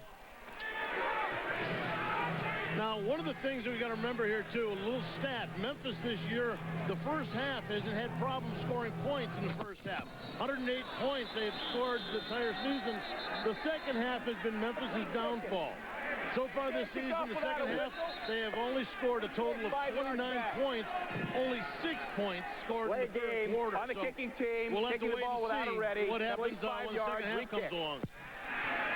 A delay of game as Jose Cortez so anxious did not wait for the whistle to actually kick the ball. I don't think I've ever seen that. The kickers always sit there and wait for the ref to blow the whistle and drop their hand. I know Jose did not speak English when he first went to high school, but he's doing much better now in paying attention. There's a lot of hand signals in football, too. Hard worker, this guy. Yeah. All you need is hearing, really, on this one. It's a whistle.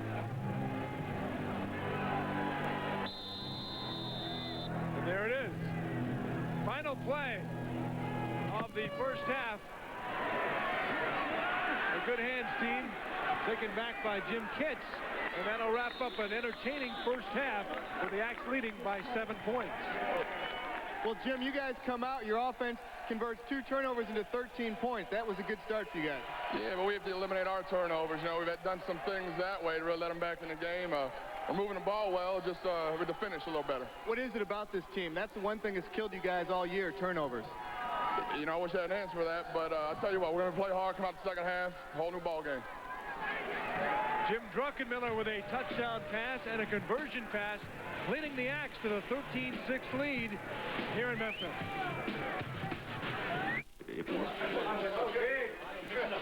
Inside the Axe locker room, Kippy Brown meeting with some of his players. Off to a good start. They took the 13-0 lead, but could not score and then turned it over twice in the second quarter, but did not allow a touchdown at least. Cortez with 2 field goals and a 7-point lead as the Axe try to hang on to their playoff positioning, needing 2 wins and some help. What a draining season for Al Luganville. He's got to be wondering a little bit what team has come out here today. Hottest team in the league, had won 4 straight and have reverted back to their early season form a bit, but still very much in this game, now down by only 7. Big games as we wind up this XFL regular season. Last night's action with playoff implications in the East.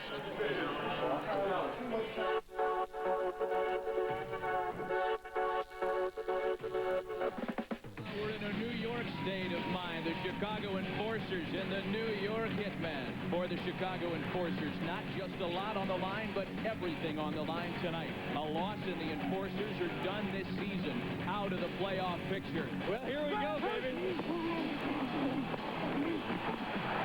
Kevin McDougal trying to get rid of him in his own end zone, and a safety in their first play for the scrimmage, and just like that. McDougal on his back. Archie rotates out in favor of Joe Esca, and you shall receive. Touchdown, Hitman. Here's Avery again, trying to get away from Bernard Russ. Oh, heads up. Gal holding up that sound dish, just got absolutely hammered. And she's smiling to tell about it. That a girl. Oh, look out, he's got a man from the blind side. McDougal gets it. Oh, Chicago! Luke Leverson, how do you make that grab in double coverage? Oh, and that was picked up. Going up, there goes the Hurricane, the 2-way player from Indiana, still on his feet. He returns it all the way. Hitman, touchdown. There's the pump fake, a wide open tight end. A wide open tight end. Willie Payne, touchdown, Chicago. Here it is. If Chicago holds, they're still alive. McGuffey pass. Oh, still alive. A huge road victory for the Enforcers as Jamie Baisley intercepts Court McGuffey.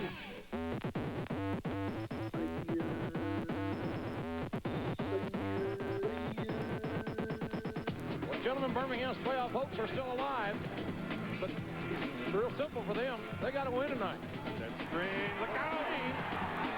And ball, he did. Quincy Jackson with a touchdown. At the throw, got a man. Complete, touchdown. There's a backup pass. Oh, look out! Double pass. Can you believe it? Joe Douglas. Look out! Pass intercept. Look out! Early tonight.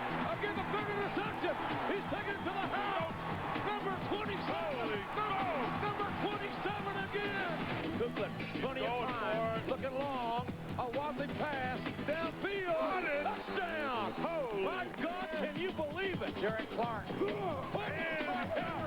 gets a second effort. Clark, the touchdown. Well, it was a great effort by Birmingham, but I guess it was a better one by Orlando. Brady, okay?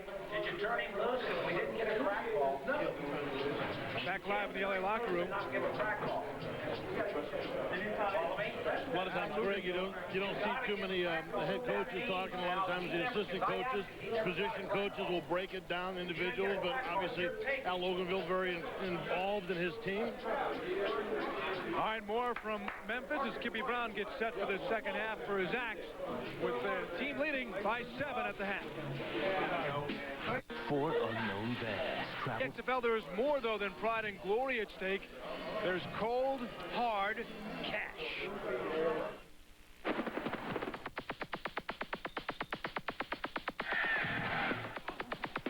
We'll get this money. Drama, intensity, raging battles. Yes! The XFL season has had it all. And with the playoffs coming, multiply the intensity by $1 million. That's the prize for the winning team in the $1 million game. $1 million. Whoa. That's what comes to my mind. That's a lot of money.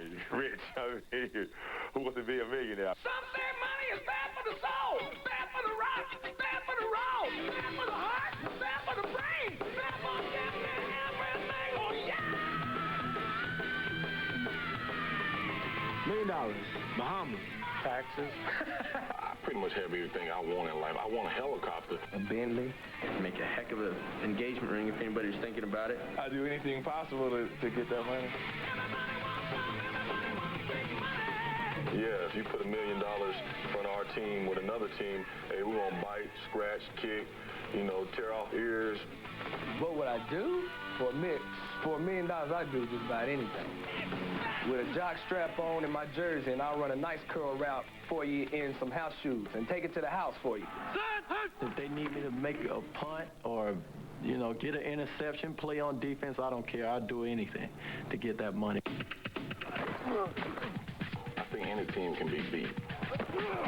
I mean, Orlando, they have the best record, but they're not the best team. No respect, and the championship will be here in Orlando. What's it take to get some respect? I really don't care to think there's a favorite. I know we have a chance. That's all I'm concerned with. So anybody else, they're just in the way. We don't even care what kind of respect we get. Once we cash that check and take home the trophy in the ring, you know, that's going to speak for itself.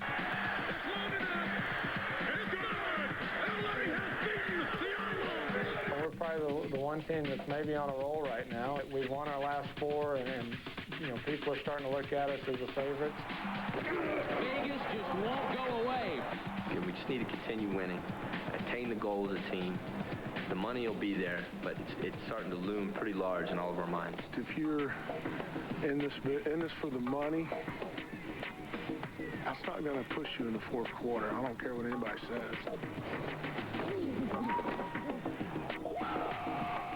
It's a do-or-die situation. You got to go in there and win.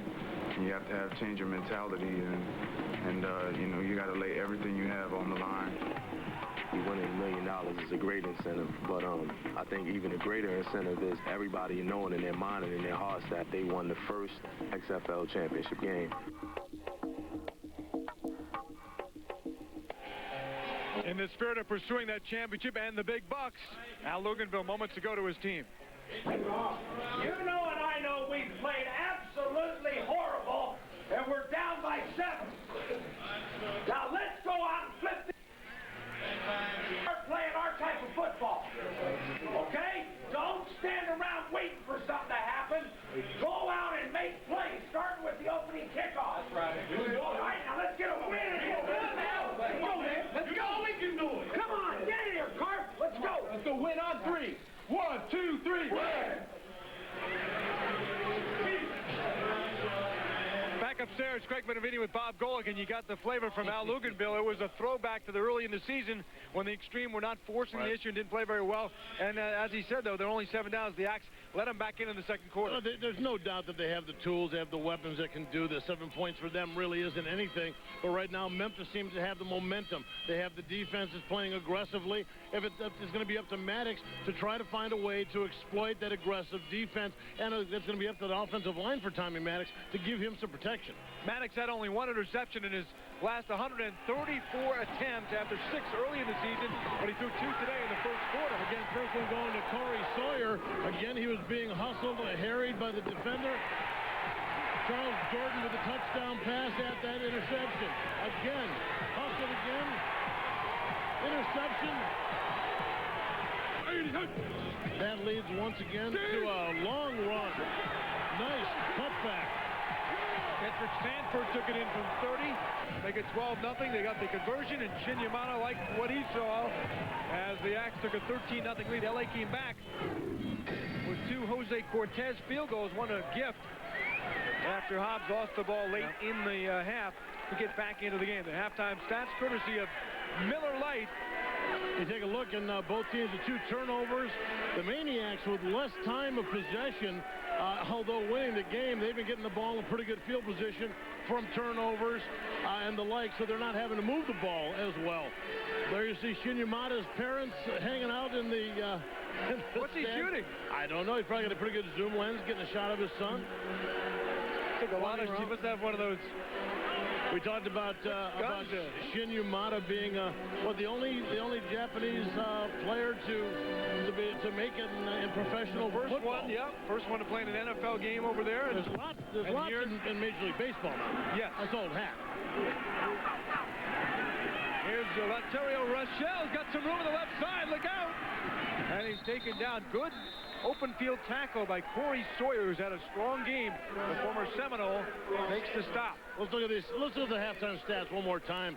And you see the rushing yards. We would expect a little bit more rushing from the Express with the way McCullough has been running lately, and a little bit less from the Maniacs with the injuries to the running backs. But the Maniacs really are balancing out their attack much better, I think, than the Express had anticipated. You know, you're in Memphis, the home of Fed Express, so I know what you're thinking. Oh, jeez. 48! They are the extreme. As Maddox. Oh, that's just kidding. Or just LA, okay. Look out, Maddox taken down by Carver again. Dante Carver knows the quarterback's name very well, up close and personal. And that's the second time in a matter of a few plays. Boy, Shante, you're right. At the end of the first half, Shante Carver came in and just drilled Tommy Maddox. Once again, you'll see him at the bottom of your screen. Makes a move, hump move up underneath. Tommy Maddox just happens to be there. The Extreme have been averaging over 30 points a game over the last 4 weeks. The most explosive offense in the league. They looked unstoppable, especially after putting 35 on the board against Vegas last week. Quick pass, Copeland, good hands, Copeland. Coverage by Johnson. Rico Clark over there. Craig, do you understand why they're not using McCullough? It just seems like the run game. I mean, I would understand it if they felt like they had to come back quickly and they were throwing the ball long. But they're not. They're throwing the short little dump passes, the little 5-yarders, 3-yarders, which essentially is what you do in a run game. Throwing the ball 26 times already in the game. 48! Oakland in motion, bothered at the line. Throw is short of the intended receiver, Damon Gibson, by Maddox.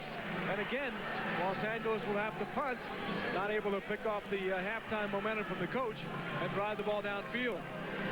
Well, I told you before that head coaches don't usually talk that much at halftime unless they have something to say. Al had a lot to say. Al definitely had something to say. The drawing board going. Talk to the defense, then the whole team. I got some shivers down my back here. Noel Prefontaine will punt. The ball again live after 25 yards. That would be the 44 of Memphis. Arnold, who fumbled in the second quarter on the return, will get it right where he stood at the 25. So he was watching the film. Arnold up to the 34, and he's taken down. Let's take a look at the East playoff picture, Bob. The Orlando Rage, they have clinched the division. Chicago clinches with a win next week, or a loss by New York, clinching a playoff spot. Now the Hitmen need a little help. They need to win next week at Birmingham in our game here on TNN and get a Chicago loss. The Enforcers will be the host for the Rage. Birmingham out of it after blowing the game last night. Their 6th straight loss. It looked like they were going to beat the Rage, and it did not work out for Jerry Donato's Bolts. So they wind up next week being a spoiler team, trying to put the dent in the Hitman game. Now, for us, the Hitman play the early game. That game's going to mean the world to them. They'll have to win that and then watch the Orlando game over on UPN and hope that Orlando can knock off Chicago. What would help that cause, if you're a Hitman fan, is to have LA win here today, because then Orlando would need that win to potentially secure home field. To follow all that, you're doing very well. You had me at hello. Because LA plays Saturday night, and they're game against San Francisco. So it always gets confusing no matter what football league you talk about when it winds down in so many possibilities. But the basics are LA and Orlando are in the driver's seat here. And have a good shot at hosting at least one, if not two. Craig. Blue 40. Stop. My head You got enough? Blue 40. It's enough for you? It's enough for me. Check out the rest of XFL. There you Look go. at Paul Morgan go! He'll shut up the extreme defense, getting across the 50, down to the 47. Finally, somebody trying to outdo the rushing yardage of their quarterback, Jim Druckenmiller. Good block by fullback Roosevelt, Jim Kitts. He gets in and makes a nice lead block. That was nice by Bo Morgan as he didn't attack the line of scrimmage really quickly, but he saw that hole open up, and man, did he accelerate. Did not get a gracious spot as they brought it back to midfield, but it was a gain of 16 for Bo Morgan. And Morgan's going to get another handout. Interesting here, a couple more yards. Coming in, you felt that without Rashaan Salam, LA might have an edge against the rush, but even with Morgan and Sanford, the Aks have done very well without their top running back. We talked about this earlier, Bob, the second half scoring woes of the Aks, and nobody really has an explanation. And especially if we break it down even further, the third quarter for the Maniacs this year, the entire year, only 6 points scored in the third quarter. So it even gets worse. Hopefully they can break for the Maniacs. They can break that pattern. There was even some talk of Bucket Hobbs about literally staying out on the field at halftime. Kenny Brown considered that. Jeff Russell makes the stop. Well, whatever they do with the scoring-wise, they put together a real nice drive. Kippy wants to pick up those bucks for those motivational speeches in the offseason, I guess. You know, those halftime speeches. You got to come out in the second half. You come back and you win. You do something like that, you put it on your resume. Kippy, in the NFL for 9 years, said it was his time. A Tennessee native from Sweetwater, Tennessee. The head coach, Bo Morgan, room again. Left side, a big story this game. The offensive line of Memphis doing a good job against the tough LA front. Opening up holes for the back. Come on, just keep coming to me. Nice counter tray OT, backside guard and tackle, pulling the lead away. With Bo Morgan, you don't got a guy who's just got blazing speed. So I don't feel that you can really mess around too much. You got it. If you're going to give it to him straight. Let him attack the line of scrimmage. Don't have him. Don't push his foot around on the backfield trying to decide where you want to go. You got to make the decision and you got to go. Great athlete. He was a quarterback at Air Force, the only player in NCAA history to rush and pass for over 1,000 yards in a season. Wide open Jordan, and he falls down at the 13. Charles Jordan. The connection clicks again. One of the most feared of the XFL. Truck to Jordan for a big gain of 19. You know, he sat in between four LA Extreme defenders, wide open. Now, even though it's a zone coverage, everybody's in their zone, you got to be able to react to the quarterback. You got to be able to see when the quarterback's looking, where he's going to throw the ball, and when that ball's getting ready to leave, you got to react. You got to attack the guy who is going to. Jordan only second to Stepford Williams in receiving yards in the XFL. Druck going again. Nice pass. Beauty to Jordan. Picked up a gain of maybe about 7 in the play, but great timing there on the quick out. Jordan to Druck. Right over the hands of Ramondo Stallings also. Stallings had his hands up. Looked like he was going to swat it down, but just out of his reach. Left slot, slant right. All right, here we go. We'll get it. Let's go. Left slot, slant right on one. Ready, bro? Let's get it, baby. Hey, quick slant. Come on, Bo. You can't mess around. I mean, you can't pick a better one down here. Always seem to have success. Big Roosevelt Potts is the fullback in front of Bo Morgan. And he's going to be the lead blocker for Bo Morgan, but did not spring Morgan. It looked like he might have had a swing there, but it was quickly gobbled up by Eric Heron. Like I said, he doesn't have the initial speed right off the ball to be able to make the cut. If the hole's not there for him like it wasn't, he had to make the cut back. It took his speed away from him. Go, here we go. Strong right. Take dive right, quarterback, keep pass right on one. Ready, bro? You're wheel on it. It's a 3rd down and 4. Memphis is 0 for 3 on 3rd down in the game so far. On the season, doing pretty well on 3rd down. 39.6%. Pass complete. Bo Morgan. Touchdown. X again. Bo Morgan, the versatile back. We told you he could throw, he could spot you with a run, and he could catch it too. Nice speed getting himself out. And like I said, he got the momentum going. He got out in the flat, and they could not keep up with him. Watch him come out in the backfield there, 32, running right along the goal line. Number 2, Ron Carpenter trying to go make a play, but when you're catching the ball on the 1, there ain't a whole lot you can do to stop him going in. It's up. Memphis 1 out of 2 in the conversion. So far today. Well, Memphis has matched their third quarter scoring for the season. Jordan in motion. Morgan running through a tremendous hole. Huge hole. It was Stanford actually on the carry, and a tremendous hole led by Roosevelt, Potts and company. And the Axe are up by 14. What a way to start the third quarter for Memphis. Miller Lite. Grab a Miller Lite. It's Miller time. By Stacker 2, the world's strongest fat burner. By America's Air Force, no one comes close. And by the motor oil that provides maximum protection. Castrol GTX. Drive hard. Grab a Miller Lite. It's Miller time. By Stacker 2, the world's strongest fat burner. By America's Air Force, no one comes close. And by the motor oil that provides maximum protection. Castrol GTX. Drive hard. Well, we heard L.A. talking about coming out sharp. We've got the ball to start. We're only down by 7. They didn't go anywhere, and then the Axe took over. Bo Morgan, a 7-yard catch. Druckenmiller's second touchdown pass of the game. Stanford running in the conversion, Bob, 20-6. And like we said, Memphis matching the third quarter scoring for the year. Just basically took all past statistics and said, to hell with it, we're just going to go out and take this at it and get some more points. Rochelle following a wall out to the 29 for the extreme. Well, Bo Morgan, you're a guy that does all kinds of stuff for this team. That's a good way to get started in the second half. Yeah, it is. It's about time we did something in the second half, and these fans are great for coming out and supporting us today. Hopefully we can keep the intensity up and put on a show. Look at those fans back there, man. They are just up. Fan Appreciation Day. And appreciated by the players, too, which is always nice to see, particularly right in the middle of the moment.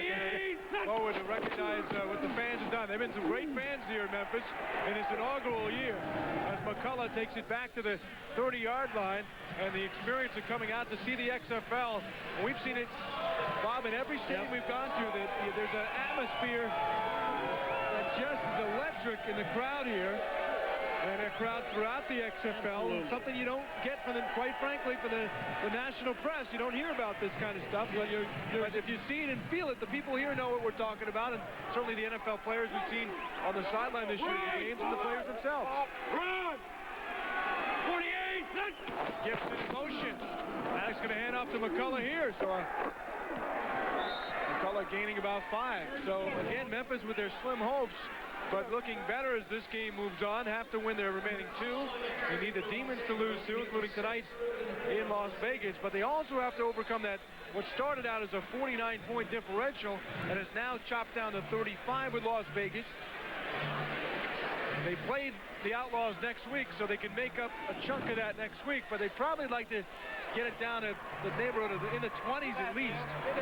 So you can hope for a big win next week and have a shot. Yeah, because you're talking about the best defense. We're talking about Las Vegas, talking about the best defense, the dealers of doom, as they've named themselves. And they look like they're a pretty good, tough team to score points against.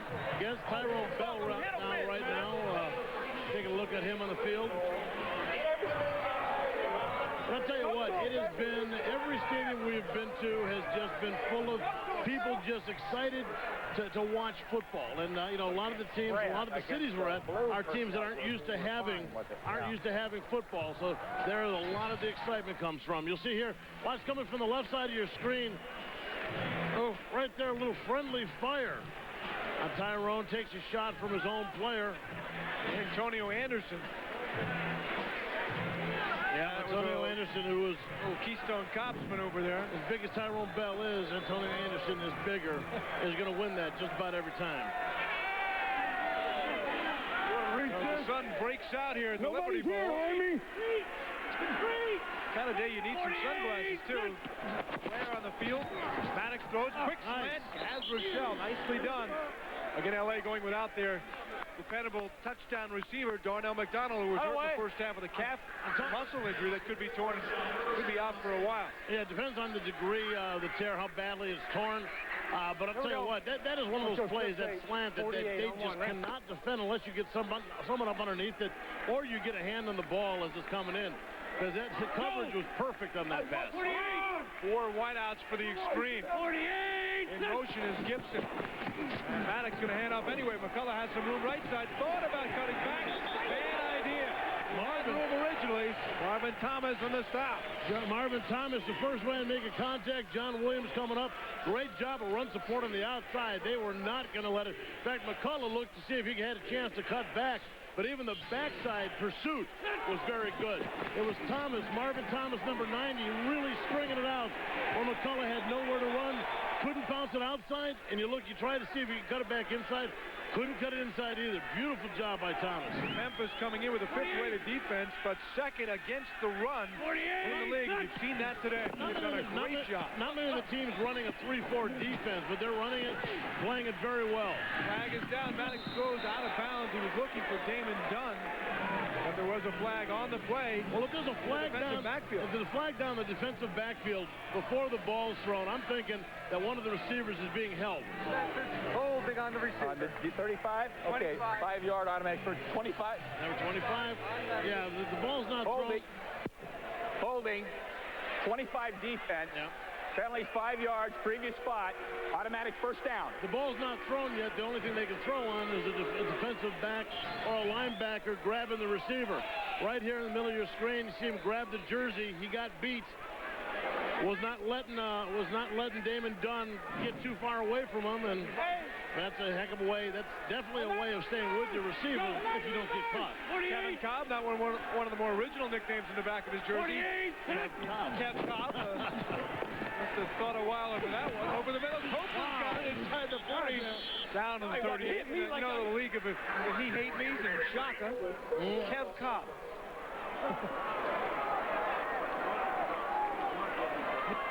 Deuce 45. Here we go, let's go. Let's go, Deuce. 45, first down, right?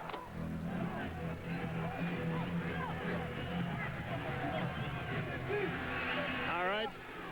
Go! Tackle to the left-hand side. Good cut.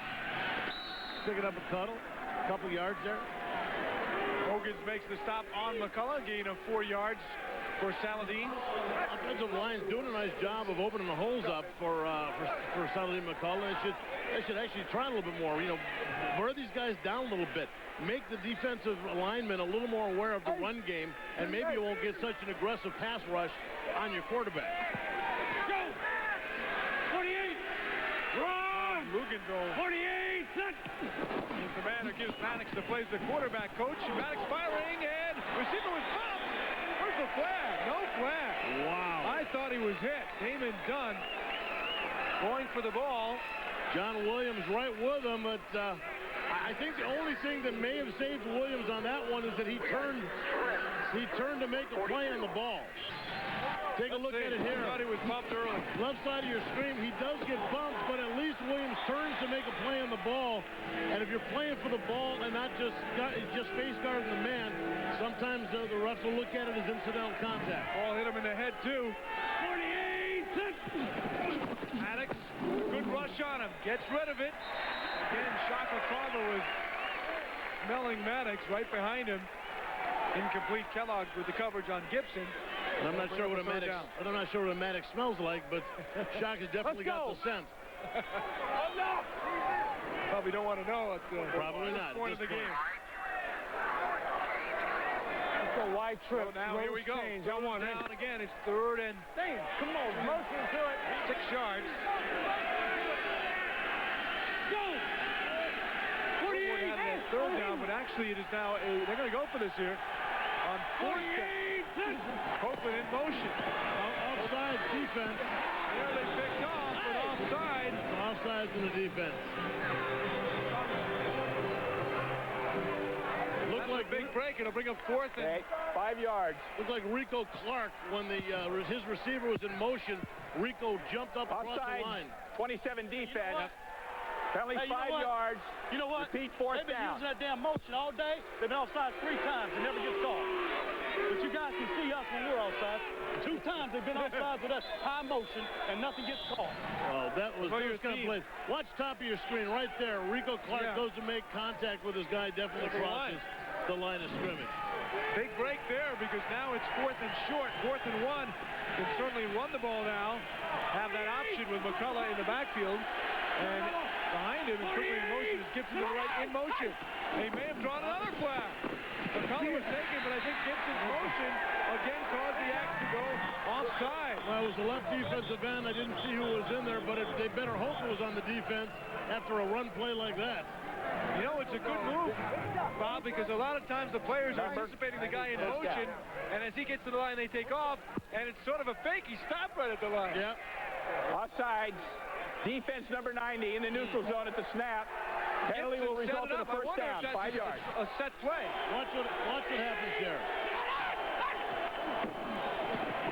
You saw, just like Craig said, the motion guy gets to the line of scrimmage, and normally his motion times up with the snap of the ball. Has to, yeah. He stops, and sometimes as a defensive lineman, you're looking for any kind of clue to give you a quicker jump on the ball. Oakland in motion. Now the defense got to worry about that play. 2 penalties, big penalties. Gibson sneaking in, and that's sort of been the story as Gibson gets the first down of Memphis this year. You know, they played well at times. They seem to make these penalties just at the wrong time or cough the ball up. Good choice, Tommy. Wide trips, 43 sprint. Well, the first face you saw there, wide Jim trip, Parker, the offensive 43 coordinator. sprint on 1, right? And Luganville, the son of the head coach, Tom, radioing back to the quarterback. The last play was a beaut because they had him in sprint away from Shaka. You heard him call sprint again, so I think they're trying to keep him away from Shante Carver. In the backfield, McCullough gets around. Carver, he's going to break in for a touchdown. And the LA Extreme, thanks to 2 fourth-down penalties for the Axe, keep the drive going, do not have to bring the field goal unit on, and score the touchdown. 14 yards on the score. Memphis, like you said, shooting themselves in the foot, causing their own problems. One from the 4th and 6th. 2 offside penalties give the Extreme a first down, and beautiful call. Great call by Jim Barker, the offensive coordinator. They kind of sucked in Carver, as you talked about there. They brought him deep in the backfield, and McCullough went flying by him. So now it's an 8-point game. This is a huge conversion attempt here to bring them within 7. Trouble for Maddox. Dumps it off quickly. No, could not dunk it in. Richard Hogan, Anthony Marshall. When Saladin McCullough caught that ball, I thought he's powerful enough to take it in. But look at that. Marshall and Hogan just crushed him at the 1-yard line. So as the third quarter winds down, the Extreme are back within 8. Here at the Liberty Bowl in Memphis. Easier way to get an XFL football. Come to Pep Boys and get an official size and weight XFL football free with a Castro motor oil. In Chicago's shutout win over the Bolts, Ivy leads the XFL in interceptions with 5 for the resurgent Enforcers. That was the Burger King XFL Defensive Player of the Week. In the land of burgers, Whopper is king. Craig Benervini, Bob Golick, the Maniacs cheerleaders, back here in the Liberty Bowl in Memphis. Good to have you with us again. The XFL on TNN. We wrap up our regular season coverage. Next week, we'll be in Birmingham where the Hitmen will need a win to stay alive in their hope for a playoff spot. They'll also need a Chicago loss. But here, a lot on the line as well out west. Good kickoff deep in the end zone, and that went the distance. It'll come back out to the 20 where the Axe will start off. Saladin McCullough, you put up some points for your team, but you weren't here in the first half. Was this a change in game plan at halftime, or did you just miss the team bus, buddy? No, I'm always here to play. You know, we just struggling right now. We're trying to get back. We're fighting from behind, so we'll be okay. Now, has the injury to McDonald meant that you're going to get the ball more in the second half? And if he's not back, will you get the ball more the rest of the season? You know, we're going to spread it around and keep everything going the way we've been doing it. Third quarter winding down, and that'll be it for the third quarter. So we'll start the fourth with the Axe adding to their 7-point halftime lead by a point. Good crowd here at the Liberty Bowl. Axe leading by 8 as we head to the fourth. Listen up, Bravo Company. Over 21,000 on hand at the Liberty Bowl for the Axe home finale this year, including Jim Yamada's parents, some from a long way, including that man right there, Jim Yamada. He doesn't miss himself too many times when he's on the big screen. No, he's always watched those days. Very much in tune with that. Wow. Pitch by Truss, wide open field for Kendrick Sandberg, who has a 30-yard touchdown. He puts his nose down into Ron Carpenter, and he drives Carpenter like a hammer into a nail there, getting near midfield. That was one of the most interesting plays I've seen in a long time. They called it a flip 90, and what happened is everybody went to the offensive right, except for the guy getting the ball. Check it out. Everybody goes right, except Sanford. Holy cow, look at that. And the problem is, when you're at defense, a lot of times you're reading your blocker, you're reading the lineman, you're taking all the keys to take where the ball's going to go. And unfortunately, they read their keys on everything except Sanford going to the left all by himself. What number? Be the encroachment. Offside defense number 93, unabated to the quarterback, 5 yards, first down. I always wondered about that one. Unabated to the quarterback. Does that get you any extra points, Herman? Check it out here. You're going to see everybody going to the top of the screen offensively. All the defenders reading that way, and he pitches it back to Sanford going all by himself. If it wasn't for the safety getting a good Carpenter getting a good angle, and he wouldn't have been slowed down enough for anybody to make a tackle on the guy. And even then, he drove him a good 5 more yards. That's what they call open field, right? That's what you call open field. Rock, nothing open there. Gain of a couple for Sanford. How about the Memphis rushing, though? Without Salam today, very effective with the duo of Morgan and Sanford. You know, there were some people saying that without all those guys injured, there may be 60 passes by Druckenmiller. But they were way wrong. Alert black. Rock has thrown it 17 times today. But a tidy 11 for 17, 2 touchdowns.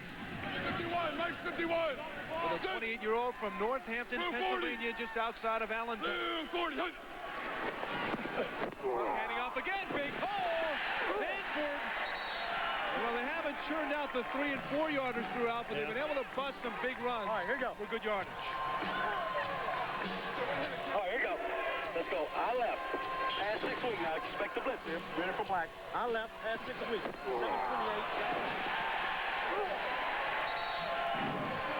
Sliding dart on 1. Ready, break. Jimmy Brown. Over here. Go ahead. Grew up 40 miles out of South Knoxville. Mike 59. Big Elvis fan. He says you have to love the country, too, if you're from Sweetwater, Tennessee. So he's a big music fan. Druckenmiller in traffic, going to take off. Got a little block from the referee. For the gain, it's a first down. Good job, fellas. Good job, fellas. Damn. I thought I had the first. The first down. They have not marked it yet. Good job, fellas. No, I believe they have. Yes. Wide open? Players. I saw a big hole. Okay, here we go now. Listen to Is it? Damn. Druck, you got me? All right, all right slot, ride right. Damn, I thought about it too. Yeah, all right. Yeah, I'm going to go 788 is what I'm going to go. Shoot some water in there if you can.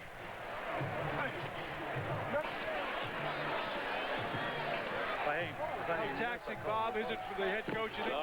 Let's go in. Call the plays. I know Kippy said he does not want to do that next year. Wants to have a quarterback coach. Hard count and now. really be more involved with everybody. Right slot, right, hard 3. Ready? Now listen, you heard him say hard count. Hard count means that he's going to give a lot of inflection in the count. Try to draw the other side off. Hey, what's 5 blocks? 280. There you go. Buck handing off. Sanford got a couple of yards on first down. Richie made the stop. For the head coach to call the plays, I mean, I think a lot of coaches want to be in a position where they have that kind of control. But after a while, there's so many things that they have their eyes on that it's almost like, man, I don't know if I can do this and pay attention to all the other things. Let's go. Strong left zip. Deep base left. Away to smash. On one. Ready, break. Kippy was the offensive coordinator for Jimmy Johnson in Miami, so it's a role he's been used to. 51. Former quarterback for Memphis in 1975. Blue 80. Brought back to pass, pressured, look out. He somehow squeaks through a couple of guys before Matt Kennelly took him down behind the line of scrimmage for the sack. I don't know how that big body got through about 4 guys. I don't know. He just was toughed it through. Dolphin. That's what this offensive lineman call a lookout block. So look out. Left.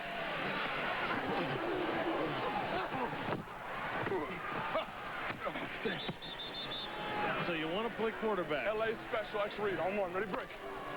LA special. Look up. Yeah. Hey. Let's see what they got the special for LA. 1, set. Blue 40. Blue 40. Walker's back. Lobbing one. Has caught a touchdown! Touchdown maniac! Daryl Hobbs! And Hobbs beat Ricky Parker. It was a beautifully timed play and a great lead pass. Softly feathered in there by the quarterback, Druckenmiller. LA special X read. The X receiver was Hobbs. He's the wide receiver, split to the weak side. He's the one that reads. Do I break it to the outside? Do I break it to the inside? He reads what the cornerback gives him. We saw it there. He broke it to the inside, knowing that the inside slant's going to be an easier throw for Druck. Takes it, beats him to the end zone, touchdown. Now a 14-point edge, and every point is important, not only for the game, but the playoff chances. 59. Going to make up the differential with Vegas. They're 2 for 3 in the conversion today, much better. 27% average coming in. Druck rolling, not much to throw at, trying to find some room. Oh, flag thrown on Hobbs as he was covered by Ricky Parker, and it might have been on Parker defending, which could move that to the 1-yard line. Defense with a hold. Holding. Okay. Dolphins get another shot. Let's take a look at the touchdown one more time. Top of your screens, you see is Hobbs making the double move. He'll start it to the outside, break it back inside. He's got room. He's got open area, and he's got the speed to get away. Nice throw by Druckenmiller. Man, he has come a long way as a quarterback. Druckenmiller with 3 touchdown passes today. This season has been so good for Jim Druckenmiller. Some call it a last chance, and you talked about it earlier, and he's been studying coming in on the off days, something he's picked up from quarterbacks he's worked with, like Dan Marino and Steve Young in his NFL time with the offensive Niners. They're at the 1 now, trying for the conversion. He's diving in. Stanford got it. 3 out of 4 in the conversion, and it's 27-12, and the differential is down to 34 with Vegas in their playoff hope with some punts. 27-12, a shocker. Here in Memphis, the Axe by 15.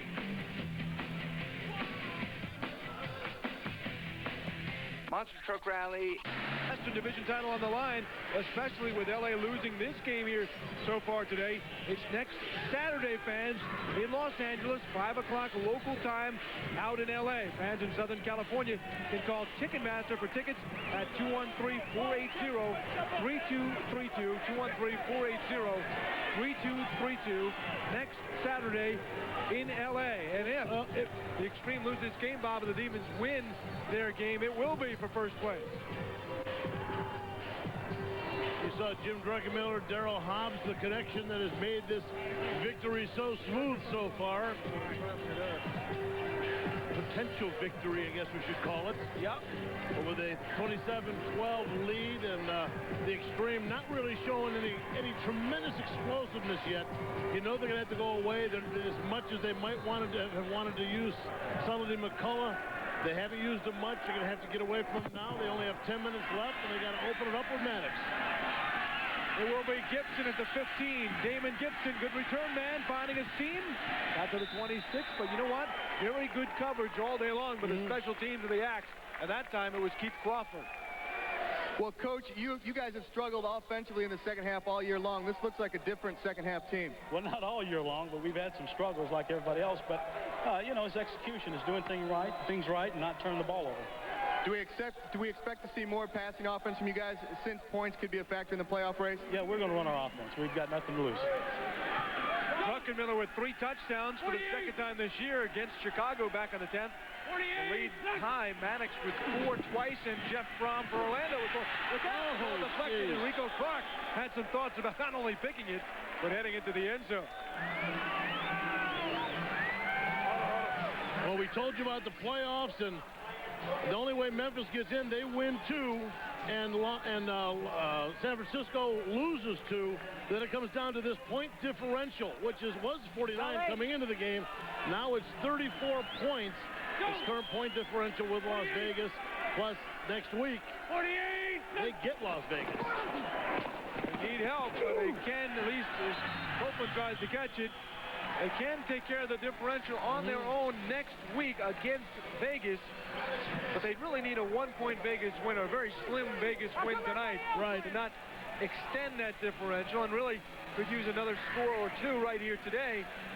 Well, they know what it's all about, and you heard Kippy Brown. I mean, it's whether it's because he wants to keep his offense in sync or whether he wants to build the score up. Hey, if you're this Memphis team, the Maniacs team, you got to go for as many as you can get right now. Maddox under pressure. He's hit hard by Marvin Thomas. The ball squirting free.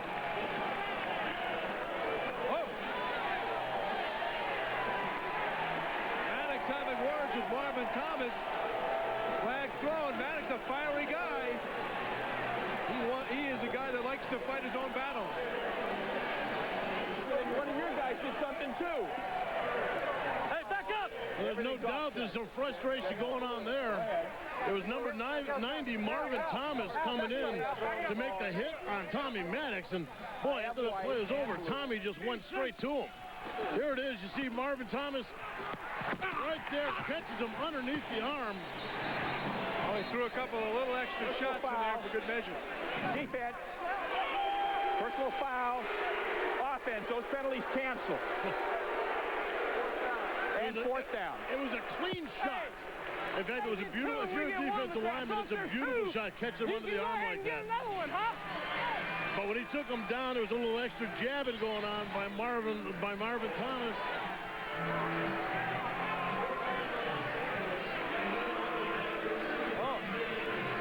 That's Shante Carver. Throw the ball to Tommy Maddox. Kind of a lame sort of attack, but you got versatile players out here. You got a punter as the 3rd-string quarterback. Bo Morgan does everything, and Shante Carver says, well, that could be a 3rd-string quarterback. Fontaine to punt. Ball live after 25 yards. Good moving. Punt from the left foot. Arnold at the 35. Back to the 40. Breaks the other way. He's taken back by Damon Gibson. A little bit chippy here in Memphis as the Axe look to add to their 15-point shocking lead over LA.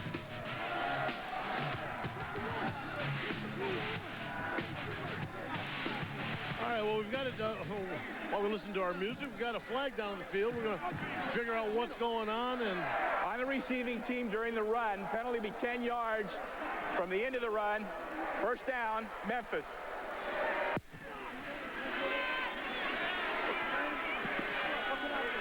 (27-12) Memphis.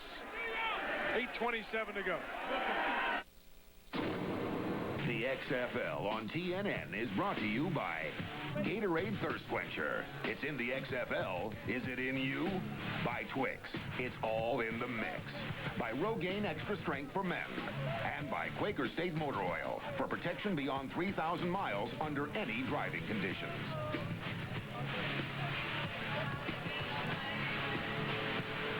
Back in Memphis, the Axe up by 15, a team that had lost 3 of the last 4 games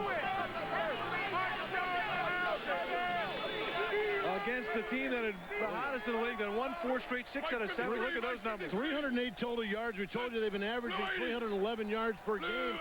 Not haven't been able to put the points on the board. Well, today they found the formula for putting it all together. With the a game. They're 12 over their average this year scoring.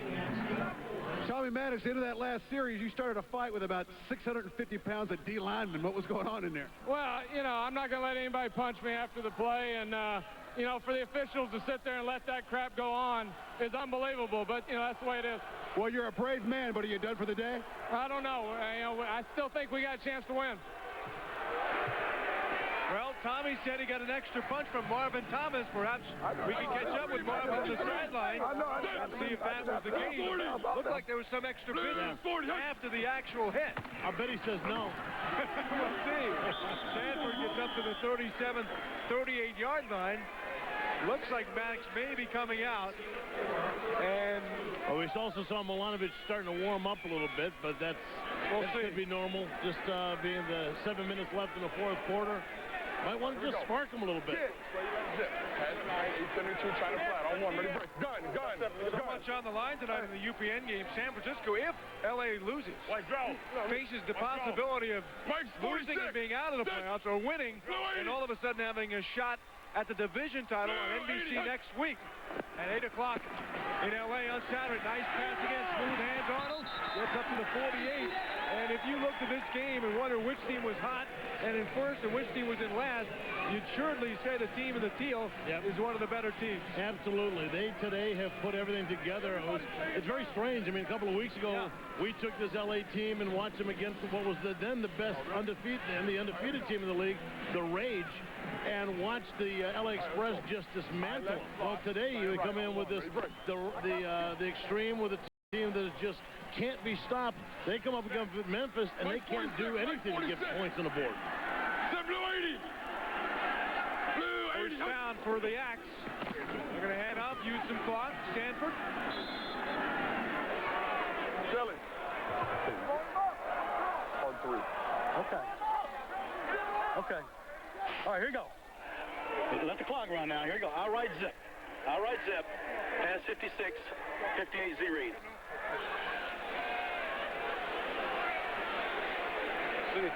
All right, let's go. Let's go. I right zip. Pass 56, 58 Z read. On one. Hey, I think Druck's like a dog licking his chow. What's the play that he's so shocked about? We heard X read before. That was the Hobbs. Z is the receiver at the top of the field. That's Jordan. It'll be his read. Fake handoff. He's going to go downtown. Druck was hit and thrown around. It's intercepted. Ron Carpenter, but there is a flag down. It might have been a late hit. This may come back. Carpenter's taken out at the 36. Let's see Druck looking at the ref. And yes, it's roughing the passer against the LA Extreme. Well, part of the problem is that when you call a read, you have to be able to have a chemistry with your receiver.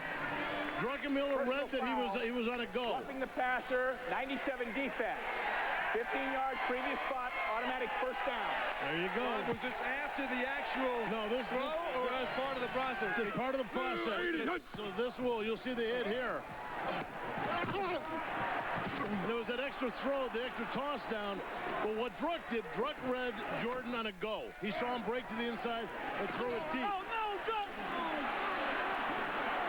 Hey, and what Jordan did, Jordan broke it off on a curl. And so at that time, by that point, Druckenmiller already had a defender in his face, so he couldn't see that the route had been cut short. And what Dave Ritchie did was absolutely dumb, because he cost his team the interception on a late hit that had nothing to do with the play. Didn't cause a bad pass.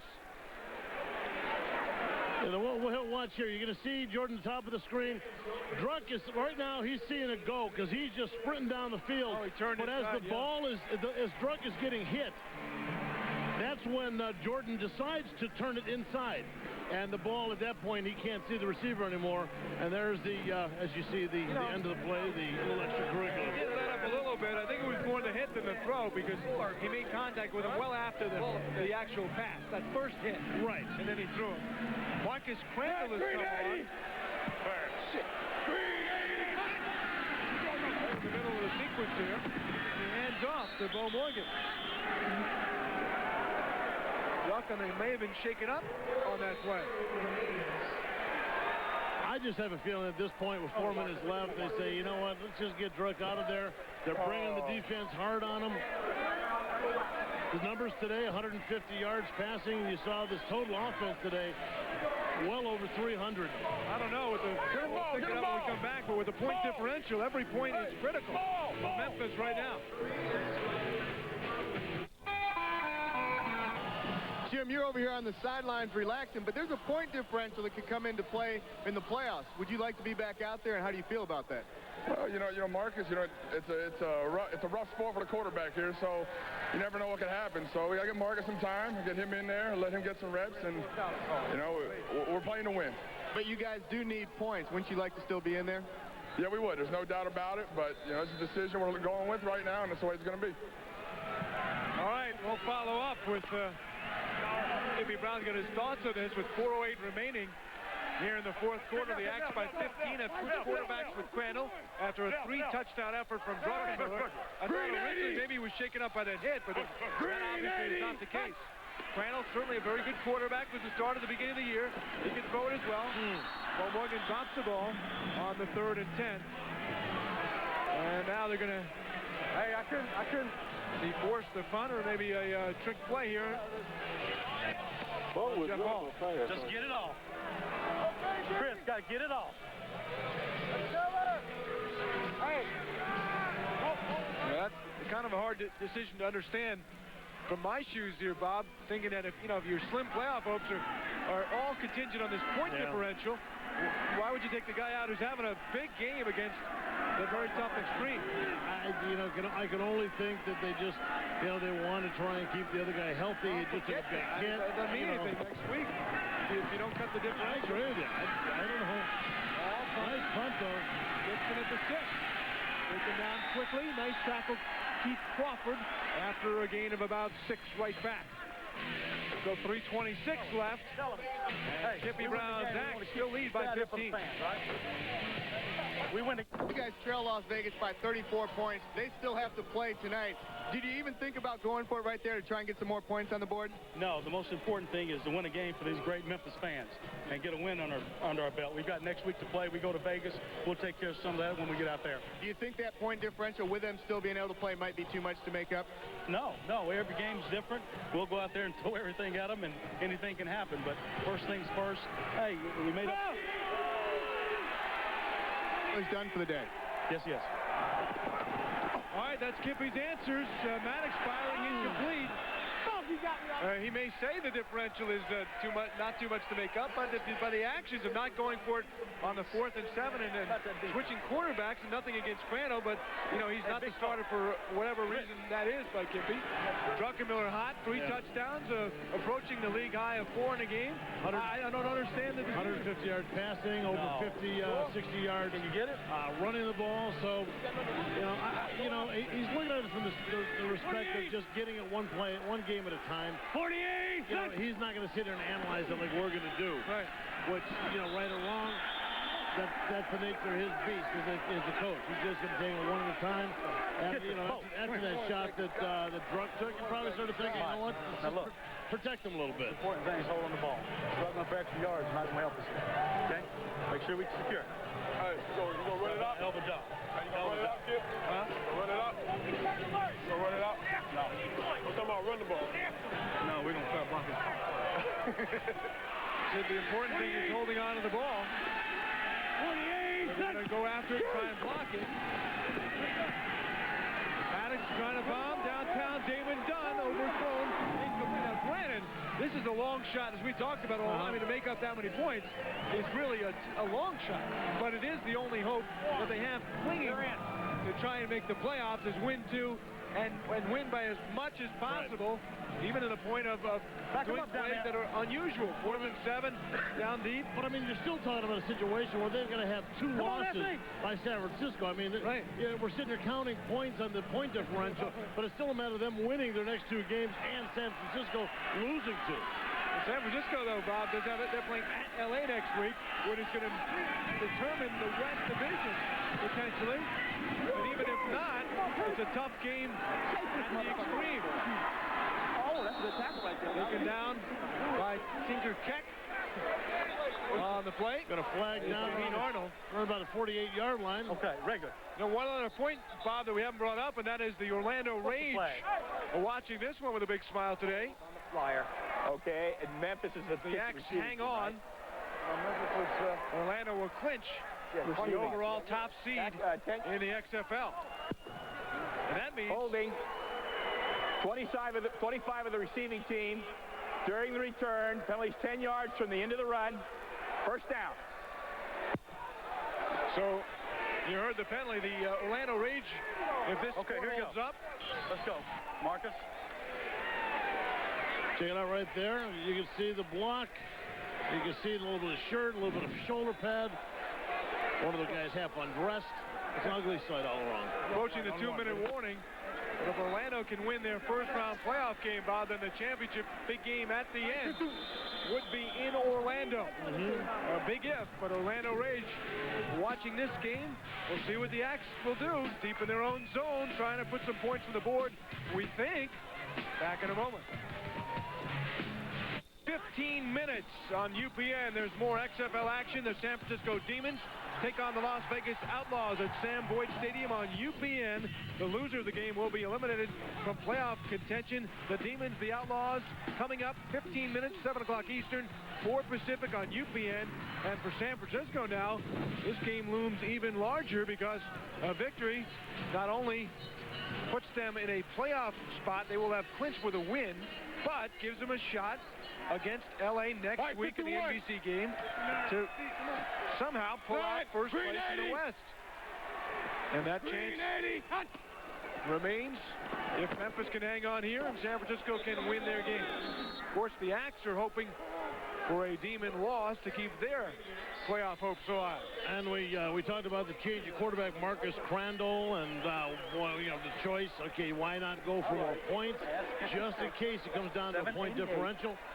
You know, Marcus Crandall goes in. You can still go for the points with a new quarterback. And obviously, Bob, no urgency has been sent to this team. They're slowly moving to the huddle. They're running off tackle. I mean, just hand the ball off. They're not trying to divide time. At this point, they don't care. They're just letting them clock. They're happy with what it is. And letting it run out. But, you know, this is definitely something where they should have run the score up as much as possible. You know, Al Luganville and the rest of the guys would have understood.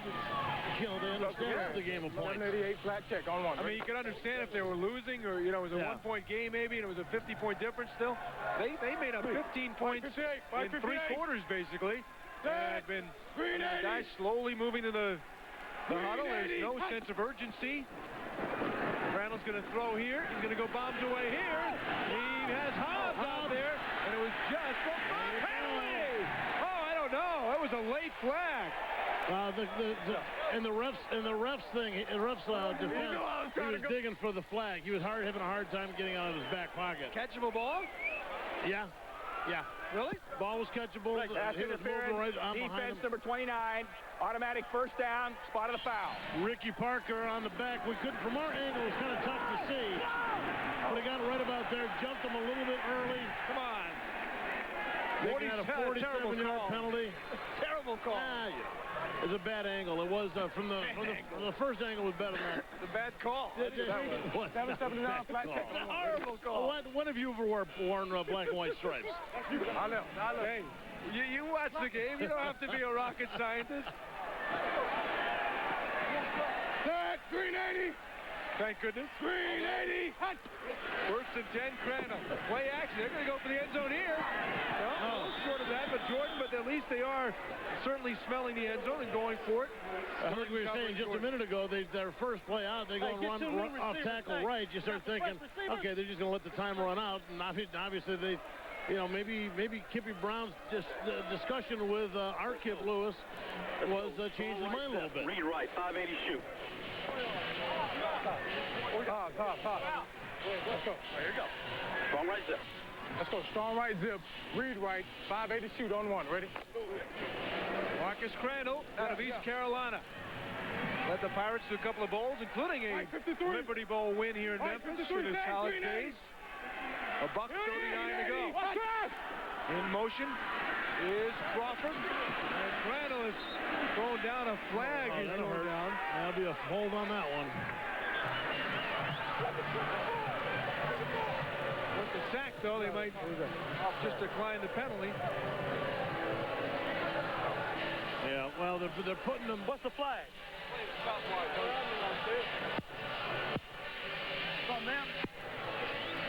Flipping, number 74 offense. Penalty is 15 yards. Previous spot, second down. That's an interesting call down inside in the trenches. I don't. They call on Bernard Williams.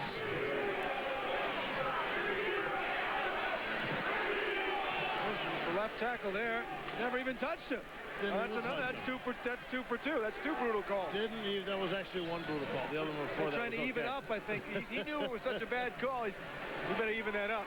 They got him for intent. It was bad thoughts. It was intent. Intent to clip. So now, ball's right here, third and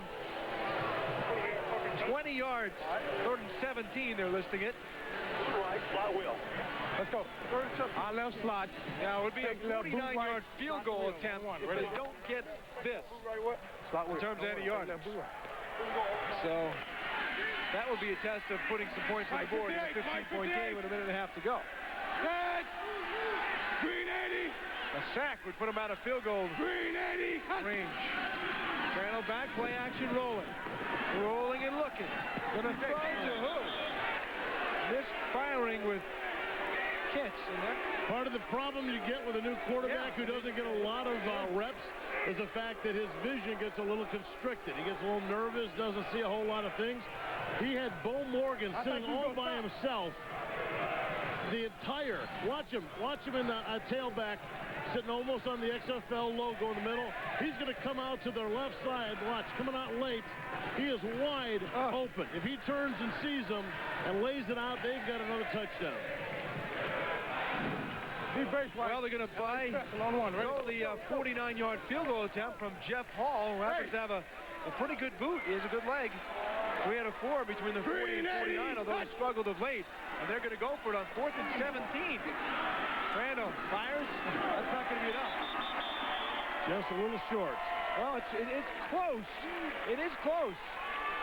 Depends on the mark. It is very close. Yeah, hang on. No, it's going to be, it looks like it's going to be a little short. Yeah. It's short, right? By about a half a yard. Yeah. I don't know. Now, you always wonder, and you always talk about the receivers who go out. They know they got to have 10 yards, and they go out and they run an 8-yard route or 9-yard route.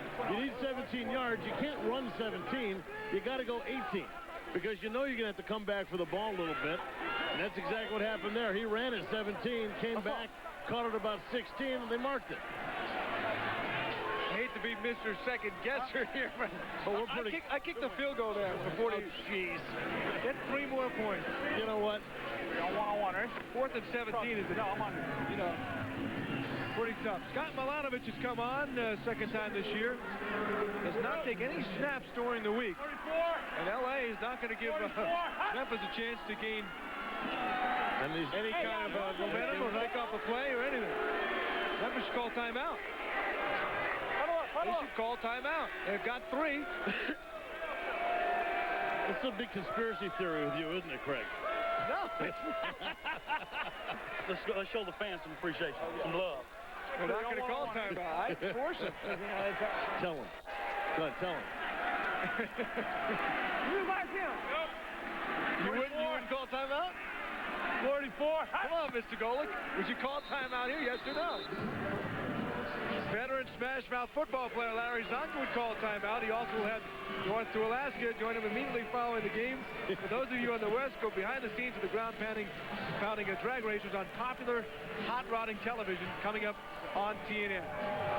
Hey, no matter what, we've been having some fun here in the last few minutes with some of the decisions, but it's a great effort for the Maniacs today, winning over the hottest club in the league. Look at this! Milanovic is throwing. It's going to be picked off. Anthony Marshall's got it. Marshall's going to just go down. Why did he run it for the end zone to fix up that point differential? Well, I think he didn't want to run the clock out. In all honesty. White, okay. They're going to get one play at this. Well, as everybody, as the last two plays, they had all taken a knee. Non-contact foul. Non-player personnel on the field. That penalty's declined. The game is over. Everybody in the field, everybody in the sidelines thought that the game is taking another knee. Watch. As he's about to take a knee, you're seeing people come out on the field right about the 35-yard line there. A couple of people. Including Lee Rehrman. Lee Rehrman in his red pants almost run over by the wide receiver. Why were they throwing to begin with? What a strange finish here. They tried to lull them into a false sense of security. No, I'm with you. Hey, good luck to you guys. Big win for Memphis. They go to 4-5. LA falls to 6-3. Hey, good luck to you guys. Hey, Coach, a great win for you guys. You got to be happy the way your team played today. He said, these guys came out, and the turnovers in the first half, you can't do that. You know, we've done that all year, and it's kind of bitten us. But, you know, they fought back, came out the second half, and made it happen. Scored on the first possession, and that's what you have to do. So maybe we're on a roll now. I don't know. Coach, got to be a tough loss, a little disappointing, but you're still in the playoffs, and you still control your own destiny at home next week. Well, no question about it. We did not play well today, and part of that is because of Memphis. But you got to bring your A game every week in this business, or somebody's going to get you. And we certainly didn't have our A game in any aspect of the game today. So we'll go back, lick our wounds, and see if we can't beat San Francisco next week. Well, you got San Francisco at home next week, but of course, early in the first half, you lost Darnell McDonald. Got to be a big loss for you. Well, we'll see. We've won with him without him before, and we'll do it again. If you guys can get rid of these turnovers, you guys are going to have a powerful team. Yeah, I think it's been like that all year. You know, just something we got to really concentrate on. We got lucky with mine at the end there, but you know, I think we showed our potential at times. It's just a matter of, you know, just getting it done.